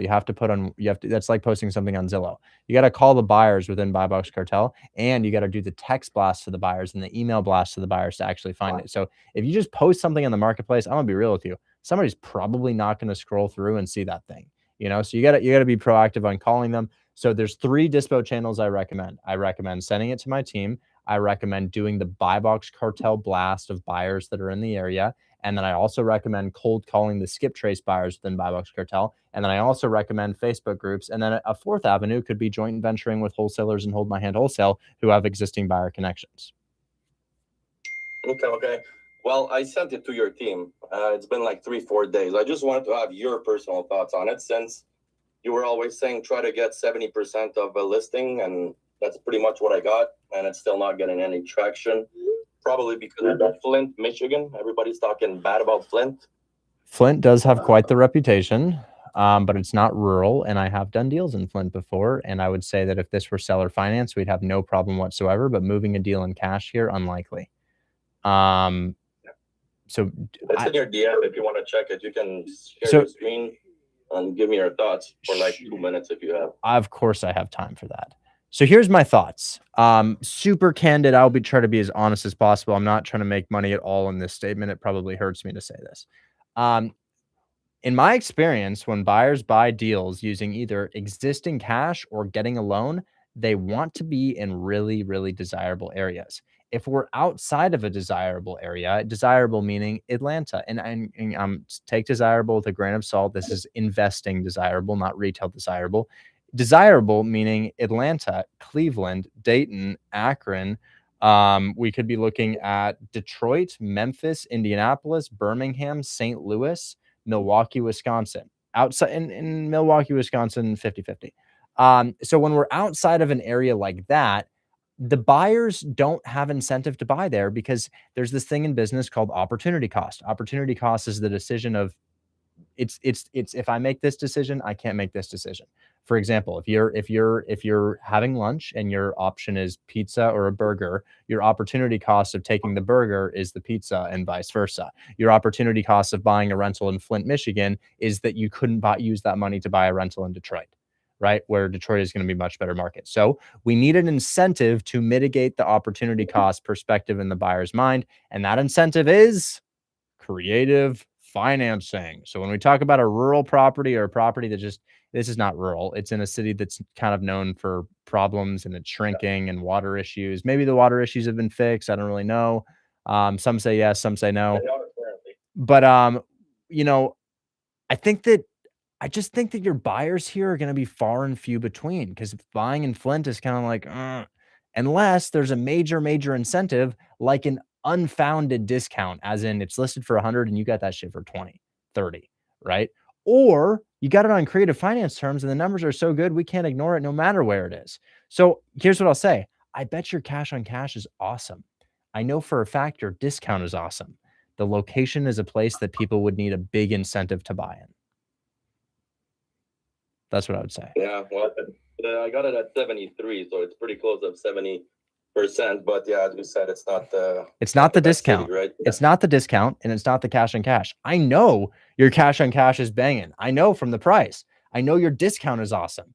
And if this were a applicable property in Detroit, Memphis, Cleveland, you know, I'd just a call away and I've got you a buyer. But to be honest, I call my buyer and say, yo, Flint, Michigan. And they're like, that water city where everybody's like getting poisoned. And I'm like, yeah, but it's fixed. And they're like, no.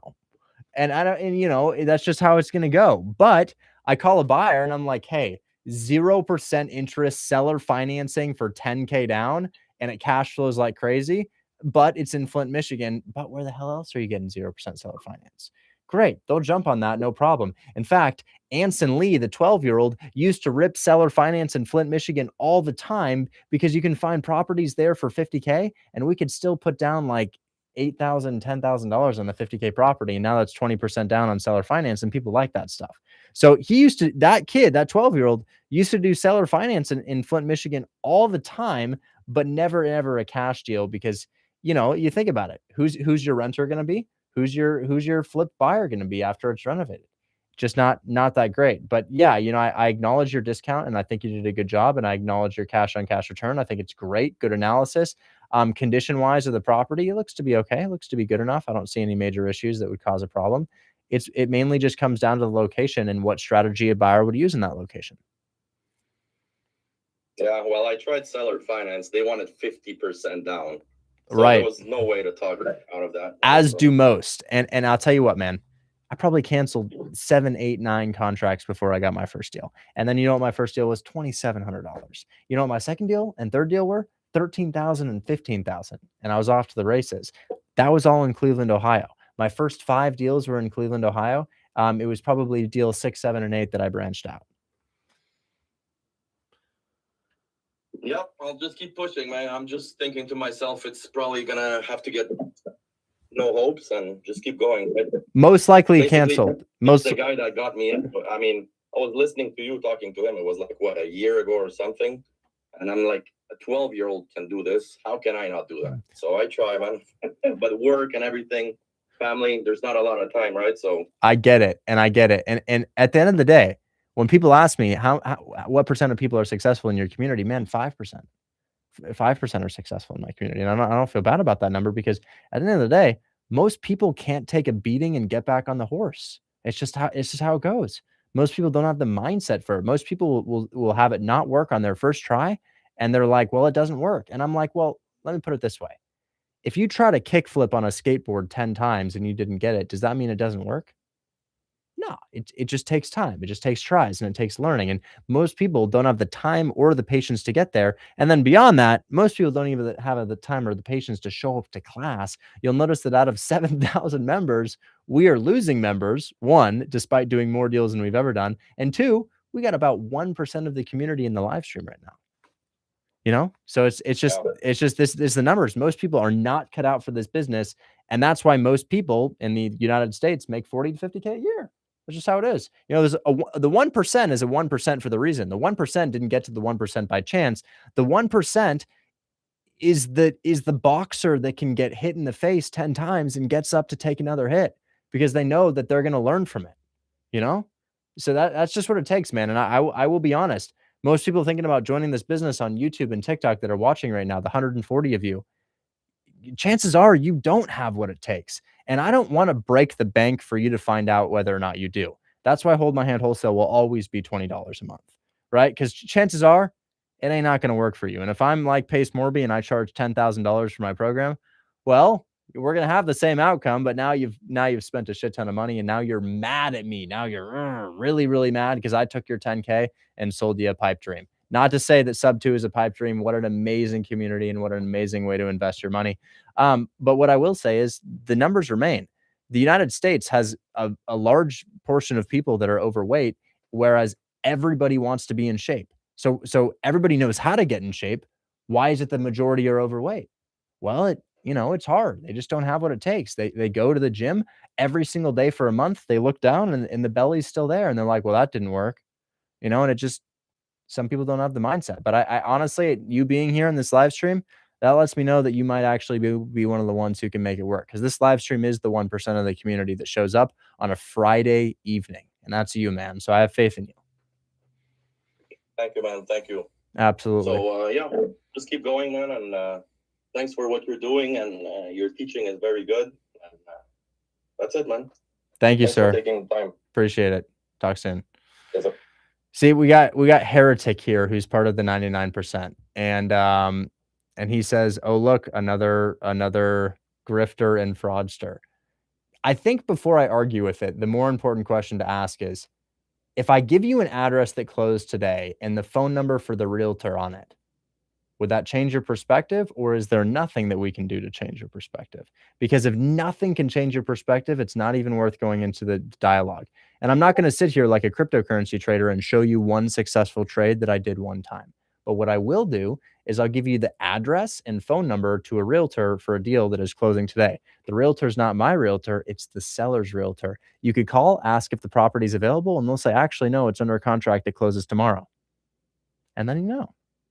Anyways, how do people get on stage? Just like that, Manny. But I want to do some cold call role plays with people. Is there anybody who hasn't made their first call or is struggling with calling and needs help with that? Because I'd love to role play with you and just tell you what I think about your pitch. Kent, it's birthday boy Kent.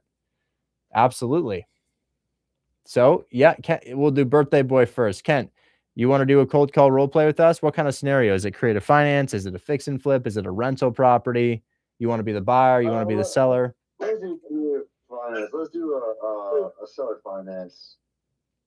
Kent, I really do think you should be looking. I'll be honest with you, Kent. 85, 90% of closings we have right now, cash deals, fix and flip, rental properties. I get that. Let's do whatever you think would be best for me. Kent, what I really think is best for you right now, man, is you finding a couple strong buyers on Buy Box Cartel and feeding them what they're looking for. But I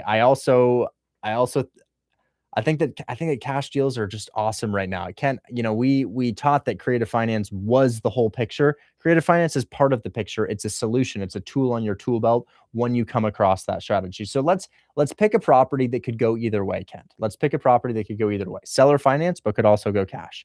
So let me see if I can find something. I'm going to do Birmingham, Alabama. Love Birmingham. Price in Birmingham, $120,000. Property type, let's run multifamily, and let's do maybe a little higher, maybe 150, and let's price these things high to low.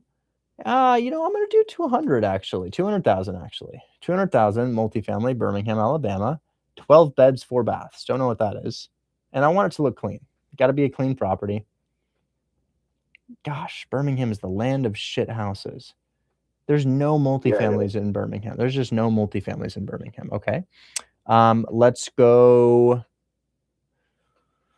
Where else can I sell? What do I like? I like St. Louis. I like St. Louis, man. St. Louis, Missouri, multifamily, lots of multifamilies those are houses. Some multifamilies, yeah, we got a good amount of multifamilies in St. Toulouse, so I like that. Let's find one. 9 days on Zillow. Oh, this looks nice and clean. Nice. Look at this guy. Oh, guess again. Probably a fix. Well, it's almost there. Looks like they started but didn't finish it. Yeah, almost there. Let's see what else. I want one that you could do both. I want a cash offer and a creative finance offer applicable. Cool. Nice. Clean as hell. Looking good. I like this. Is it occupied or vacant? Turnkey opportunity. Generating. Perfect. Love to see this. Okay. So this is a great one. I really, really like this, Kent, and I'm going to tell you why in just a moment. So first things first, as you know, let's prop stream it.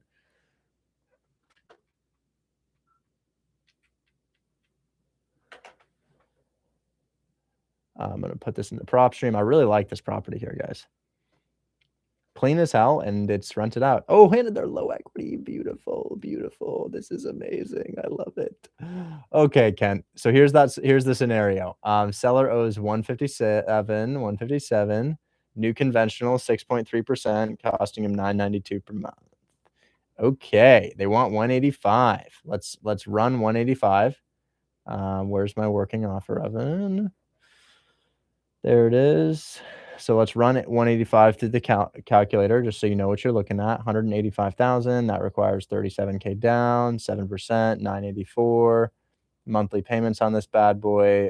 Let's increase this. Let's say 250 taxes, 100 insurance.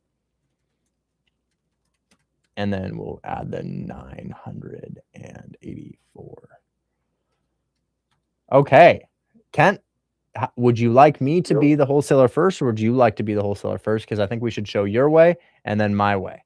Oh, we got a buyer calling. I'm going to tell him I'm busy right now. It doesn't matter. Your choice. Doesn't matter to me, really. Well, you're the birthday boy. I guess we could do you call me, and I'll be the agent, and then I'll be a wholesaler. Yes, sir. Yes, sir. Okay, guys, let's illustrate. Let's paint the picture. My job is to understand buyer's perspective. My job is to understand seller's perspective. What is seller's perspective? Seller's perspective is, I just renovated the hell out of this property. I've been on market for 66 days. I've got great tenants in place, and I owe 157K, and I'm asking 185. I can't really go beneath that. I just can't really go. I can't justify going beneath that, man. I just did so much to this house. This is just not fair that I did so much and that my tenants are paying so much and that this is still happening to me. That's the seller's perspective, right? What's the buyer's perspective? Man, this shit doesn't hit 20% cash on cash. If I buy this thing at 184 and you're telling me that they have 2140 occupied and 1334 is my monthly payment, I'm not hitting 20%. So check this out. We've got 2140 in monthly income here. Taken off 15% for management and repairs. Then I'm subtracting my monthly of 1334. I'm only making 485 per month. Per year, I'm making 5,800, and it cost me 47K to buy this. That's 12% of my money. Don't like it. Not good enough. Need 20% to jump on this. Okay. So Kent, you are going to be Mr. Paul, the realtor. Kent is going to be Paul, the realtor. Ready. Hey there, is this Kent? Yeah, this is. Who's this? Hey, Kent, my name is Richard. I was calling about Iowa Avenue. I'm interested in this thing. Is this still available? It is. It looks great. I don't really have any questions about the condition. My lender had a couple questions about the tenants that you have. Is it true that you're bringing in the 2140 right now?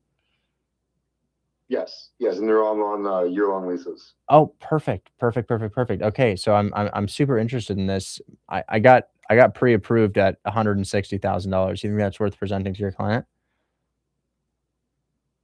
How much did you say again? 160. I don't know. That's a little bit below where we're listed at. We're just trying to get what the seller wants to get, because they're pretty firm on their price. Yeah, I would imagine that. I'm kind of calling too, because I feel like they'd have to bring money to the closing table at 160. Public records showing they owe like 156. I think the reason that my lender put me at 160 is because if you're bringing in $2,100 in rent and I buy at the asking price, I'm paying like $1,100-1,500, and management's like 10%, right? And then if I have to do any repairs or pay utilities, I'm like underwater. So I'm interested. In fact, I got to buy for tax purposes, but you kind of see where I'm coming from. If I'm paying $1,500 and bringing in 21, and then in order to buy it, I've got to spend like $50K as the down payment. Yeah, I understand that, and So he's like I said, my seller was kind of pretty firm on their price because okay. they can't go any lower. Okay, why don't like you said, they'd be bringing money to the table. So why don't we go to them with 160 and kind of see what they say about the 160, and then why don't we make another offer too? I could probably pay your commission to help them out with this. How much do you get on this? Like $6,000 or $7,000, $8,000 maybe. we're at 3%. 3%. So that's about 5,700 or so. Let's see. 185 times 0.03. 5,600. Okay, cool. All right. I tell you what, I will give you $6,000 for your commission, a little bit more than 3%. And if the 160 is declined, I might want to step into this mortgage here. I see there's 156 owed. 160 is just where my pre-approval came in, but perhaps we give your seller, you know what? This is a good property. I give your seller, you know what? I would give your seller $15,000. I give him $15,000 and I pay you the $6,000 on top. So what is that? 157 plus 21. 157 plus 21,000. 178K offer and you're asking 185. So I can get a little bit creative, take over the debt, give you guys 15K to your seller net to them, $5,000 or $6,000 net to you to take over the position there. I honestly think that's more than they would make with any offer. But we have two because most people don't want us to take over the debt. That's kind of a rare seller who's open to something like that. So I don't know if he's open to that, but I've got an offer where he'd make more at his asking price than he would anywhere else.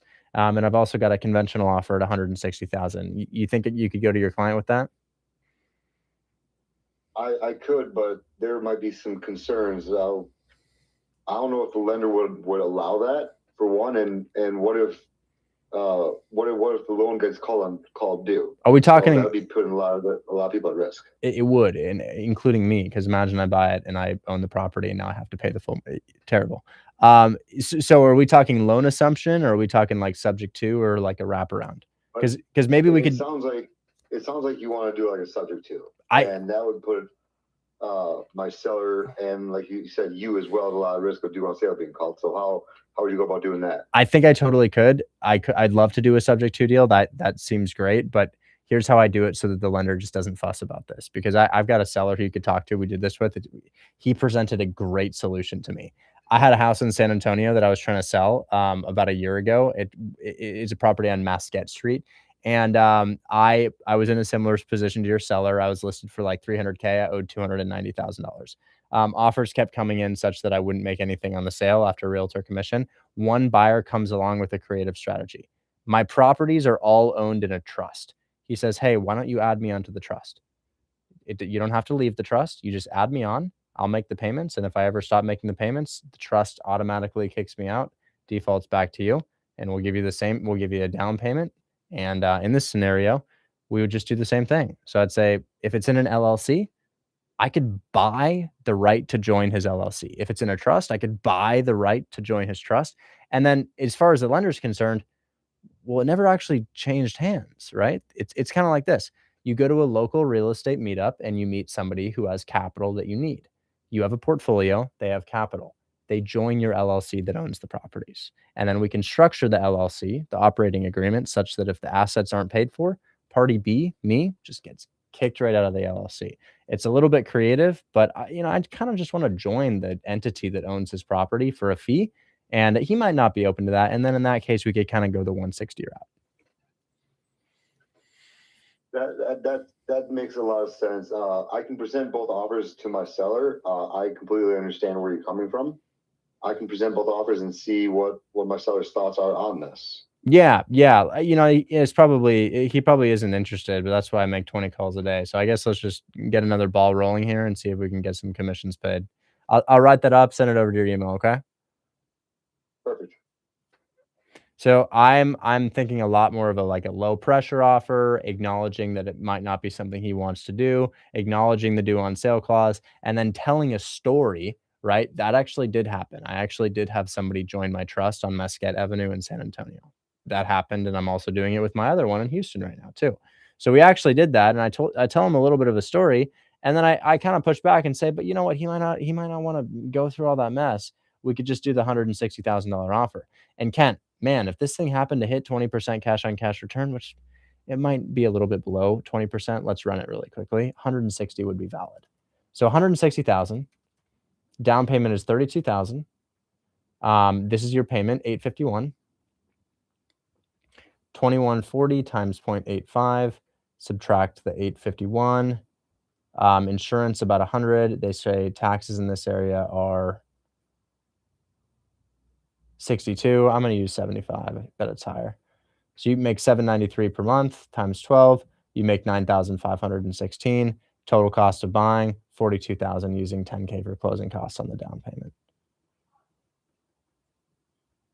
22% right there. So we could use an even higher tax figure to make sure. So Kent, honestly, if this were occupied at 2,400, I really love the offer of 160,000. Occupied 2,400, St. Louis, renovated 160, deal. Your turn. Okay. Ring, ring. Hello. Hi, is this Richard? Yeah, who's calling? My name is Kent Dykesel, and I was calling about the listing that you have on Iowa Street. Yeah. This is a great property. Sellers just put on a new roof. They've done some brickwork, all new windows. They were intending to do a rental property on it, but they kind of did a retail level of flip. So it's kind of a rare rental property with retail levels of fixtures. I mean, they did backsplash, luxury lights, stainless steel appliances in here. They did the luxury LVP, nice paint too. So it's like it's kind of over renovated. Like the house, it's in fix and flip level condition with tenants in place. So you can get some really, really high rent for this property. Okay. Now, with those tenants in place, are those on month or year longs right now? Those are actually year-long leases. They signed in June. Perfect. And then what's the property bringing in currently? Property is actively rented for 2,140. The seller has my realty, our brokerage, managing the property as well. And if you were to make a good offer on this, we could continue managing for you. Okay. So we actually talked to our lender on this, and our lender's got us approved for like 160, 165. Is that something that you think would be worth presenting at this time? We've gotten 160 a couple times. I got to present all offers that I hear. So I can go to him with it and see what he says. Okay. Do you think that would be something he would entertain? He might have a counter for you. I don't think you're tremendously far off. Full disclosure though, he did buy it for kind of around there, and he owes kind of around there. I can't really say what it is, but just know that it's kind of close to that. So, he's got this mortgage that is kind of swaying his opinion, but we've heard the offer a number of times at 160 at this point. So I'll go to him again with it, and maybe he's got a counter for you. Okay, so you said that your seller owes kind of close to what this property is being listed for. I can't say exactly, but yeah, he's not going to make a ton on it. Gotcha. So it sounds like they're going to have to bring money to the table, it sounds like, or a good chance of it. At 160, all I can say is maybe they won't make a ton. Okay.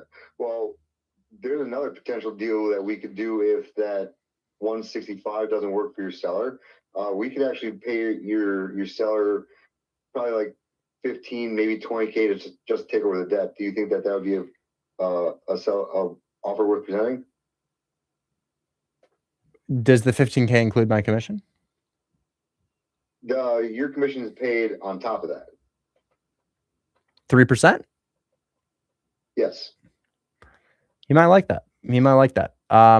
I'm familiar with these types of deals, and I know there's a bit of a trade-off with like the credit scenario and holding the mortgage and stuff. But it's been on market long enough to the point where he's a creative guy. He might want to hear something like that. So I tell you what, if you can send me kind of an in-depth email breaking down what it is that you're trying to do, and then maybe connect me with another seller in the area that you've done this with. I know he'd like to talk to them, and that I could let him know about it for sure. Perfect. Yeah, I can do that. And, I can attach a PDF breakdown of how this type of sale works, and I can get you in contact with some previous sellers that we've done with that have agreed to that kind of transaction. It worked really well for them. Excellent. Perfect. Thanks so much. All right. Thanks for lying. And then, guys, if you're curious, 545 That was Bates. terrible on my end. Whoa. My only feedback for you is stop being mean to yourself, bro. You I stuttered a lot. that's not important, man. So Kent, I think that your positioning and everything is perfect. I have no notes on that whatsoever. And I think we've talked about this before. The only thing that I'm pivoting about it is I see on your Snapchat stories, you criticize yourself a lot. You're kind of mean to yourself, almost like somebody else was mean to you and you internalize that. And I really, really think and believe that what you speak becomes reality. And, I want you to speak kindly to yourself, man, because if you speak negatively to yourself and you say that was really, really bad, you're going to get in your head that you're not a good negotiator and that you're not good at what you're doing, but you are good at what you're doing, and that's going to show up through your tonality. So the only thing that I want to change is you don't tone match a ton, and I think it's a confidence thing, and I think you hold your head high, man. Be confident. I know that we don't have a lot to be confident about because we haven't closed yet, but confidence speaks volumes about your ability to get the deal done. So if you're able to speak like I am, where it's like, oh yeah, no problem. And you know what? We'll on top of that, we'll also connect you to the seller. Kent, I want you to be a little arrogant. I want to hear some arrogance from you. And that starts from within. And that starts from the voice that you speak to yourself with in your head. So Kent, when I was maybe like 2 or 3 years younger, and I would lose a video game or I would lose an athletic endeavor, I'd be like, oh, I'm so shit. I'm so bad at this. I'm so terrible at that. But after being in therapy for a couple of years, 4 years now, and just working through some stuff that was put on me when I was a kid, I know not to speak to myself like that. And I hold myself in a higher regard than that because what you say becomes real. You know the magician's word, abracadabra, that's like a joke, abracadabra. It literally means something to the effect of, in Latin, as I speak, it becomes reality. That's what it means. That's what it means if you translate it in Latin. And, speak to yourself with confidence, speak to yourself kindly, and you will start to hear your tonality change. Because honestly, the only thing you're missing, Kent, I want a little bit of confidence. I want a little bit of arrogance at you. The approach you used is perfect, and that would absolutely work. And the way that I know that would work on this property is because it worked on this property for 16-year-old Abdel Hussein. We had a 16-year-old do that exact mortgage takeover pitch for this property in St. Louis, closed $10,000. Just have some confidence about you, man. Yeah, I know. I'm going through a lot physically and mentally, and I'm just beaten up right now, honestly. I know, and there's not a whole lot that we can do about that, dude. But what you can do is you can change the way that you speak to yourself. So I didn't think that call was bad at all. I thought your direction was great. The only thing is I want you to be happier, more arrogant. Less Eeyore, more Winnie the Pooh. Mm-hmm. And I have been listening to that podcast you sent me a while back, and I did listen to what's that, Rich Dad Poor Dad, and there's another one it's called As a Man Thinketh. So if anyone wants to listen to that, like on an audiobook, it really helps with mindset. And it's called As a Man Thinketh. It was written in like 1913 or something like that. I love that, and it just the everybody's here to support you, man. And I just I think it was a great call, and I think your approach was great. And there's nothing else to add. There's no more negotiation tactics to add. That was great. And I just think confidence is going to make people trust you more. Gotcha. Well, thank you for the feedback, sir, and thank you for the time. Absolutely. Happy birthday, dude. Enjoy yourself. Okay. I'm going to. I'm actually gonna lay down because my feet are killing me right now. Have a good one, man. Have a good one. You too. Bye. See ya. All right, we got the wholesaler 6-7 here, dude. I have posing session wholesaler 6-7 in for men's physique in 20 minutes, so I've got to head out. I've got to eat before that. But we'll do a wheel spin, and I will be back again on Monday to do more stuff with you guys. But yeah, guys, that's my feedback. I don't know if you have any feedback for Kent in the chat after listening to it. I don't think the negotiation could have changed anything else. I think that was perfect. I'm thinking confidence is key, and it's not even that far away. It's just not that far away. Not that far away. You're close. What does the write-up look like presenting the deal? I kind of got to head out, man, but it's really simple. It's the price, it's your inspection period, it's your close of escrow, it's your company name, right? All right. So we are going to we're going to go spin the wheel, and then then we're gonna essentially get damn near naked in front of another man and then do some posing, and he's gonna tell me what looks wrong about my physique and how I can make it better. That's like legitimately what I'm gonna do right after this, 100%. That's that. You got to practice the bodybuilding poses, and that's the only way to do it. Somebody's like, "What? WTF? What do you mean?"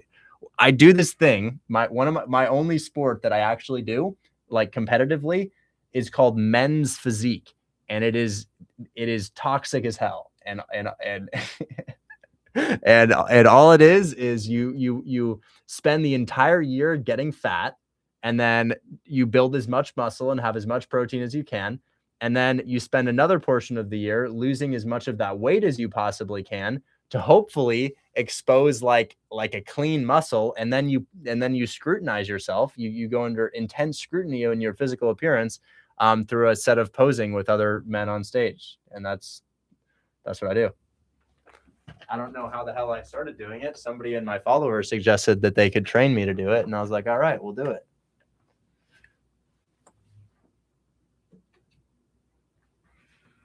Okay, here's our wheel. If it lands on something bad, I'll respin it.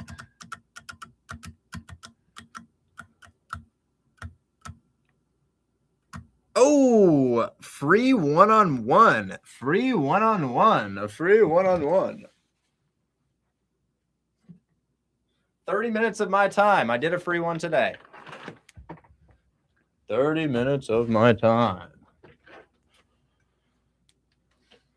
Okay. Country capitals? Y'all cool with country capitals?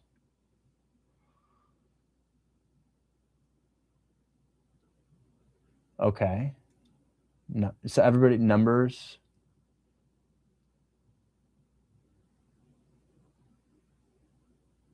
Pam has been saying Sherlock trivia for so long. Pam says that every single day. Pam, I don't think anybody knows. I don't think anybody knows your Sherlock trivia.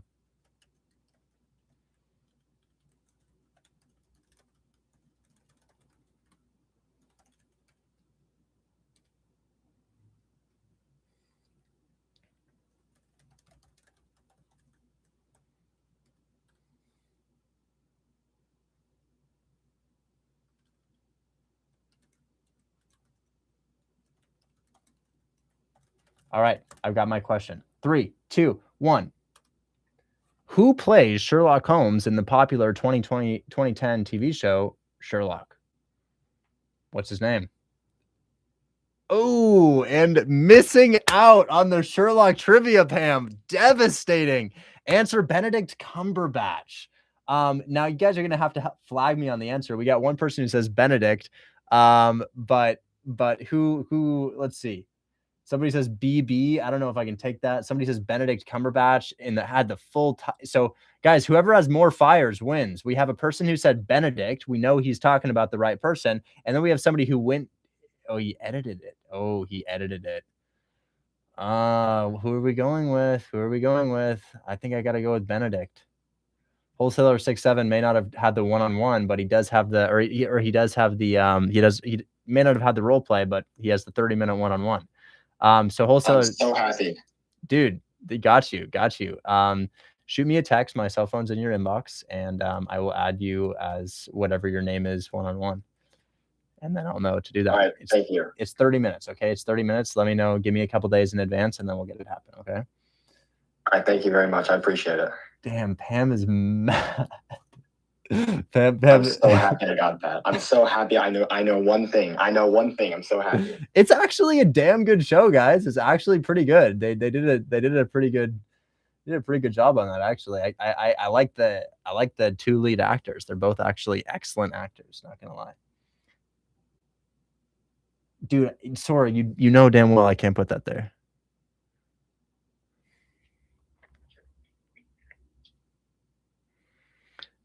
Sora's like day 303,928 of asking for a 6-pack. I can't do it. I can't give away.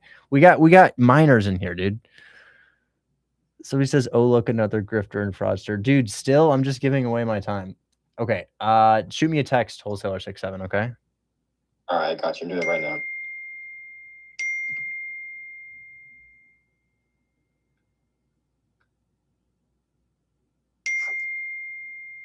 I just sent it. Got you. What's your name? I'm Trey. Trey. I'll put my full name right here. Got you. You're locked in. All right, thank you.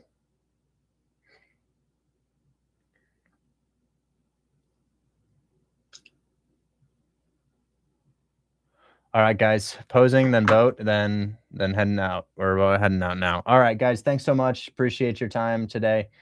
Thanks for hanging out with me. Tell your friends and family about Hold My Hand Wholesale if you like it. See ya. Bye-bye. YouTube, if you guys want to join, www.hmhw.group.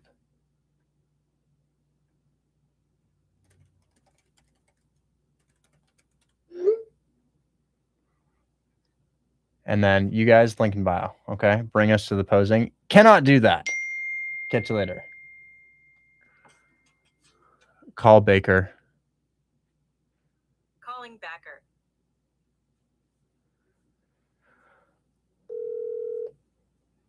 Yo, there's no launch at SK. There's nowhere to drop the boat in. No. I just got to SK to take up the boat. Oh, I read that. Sorry, I was live. I said I read that as just go to SK, but that's not what you, oh, sorry.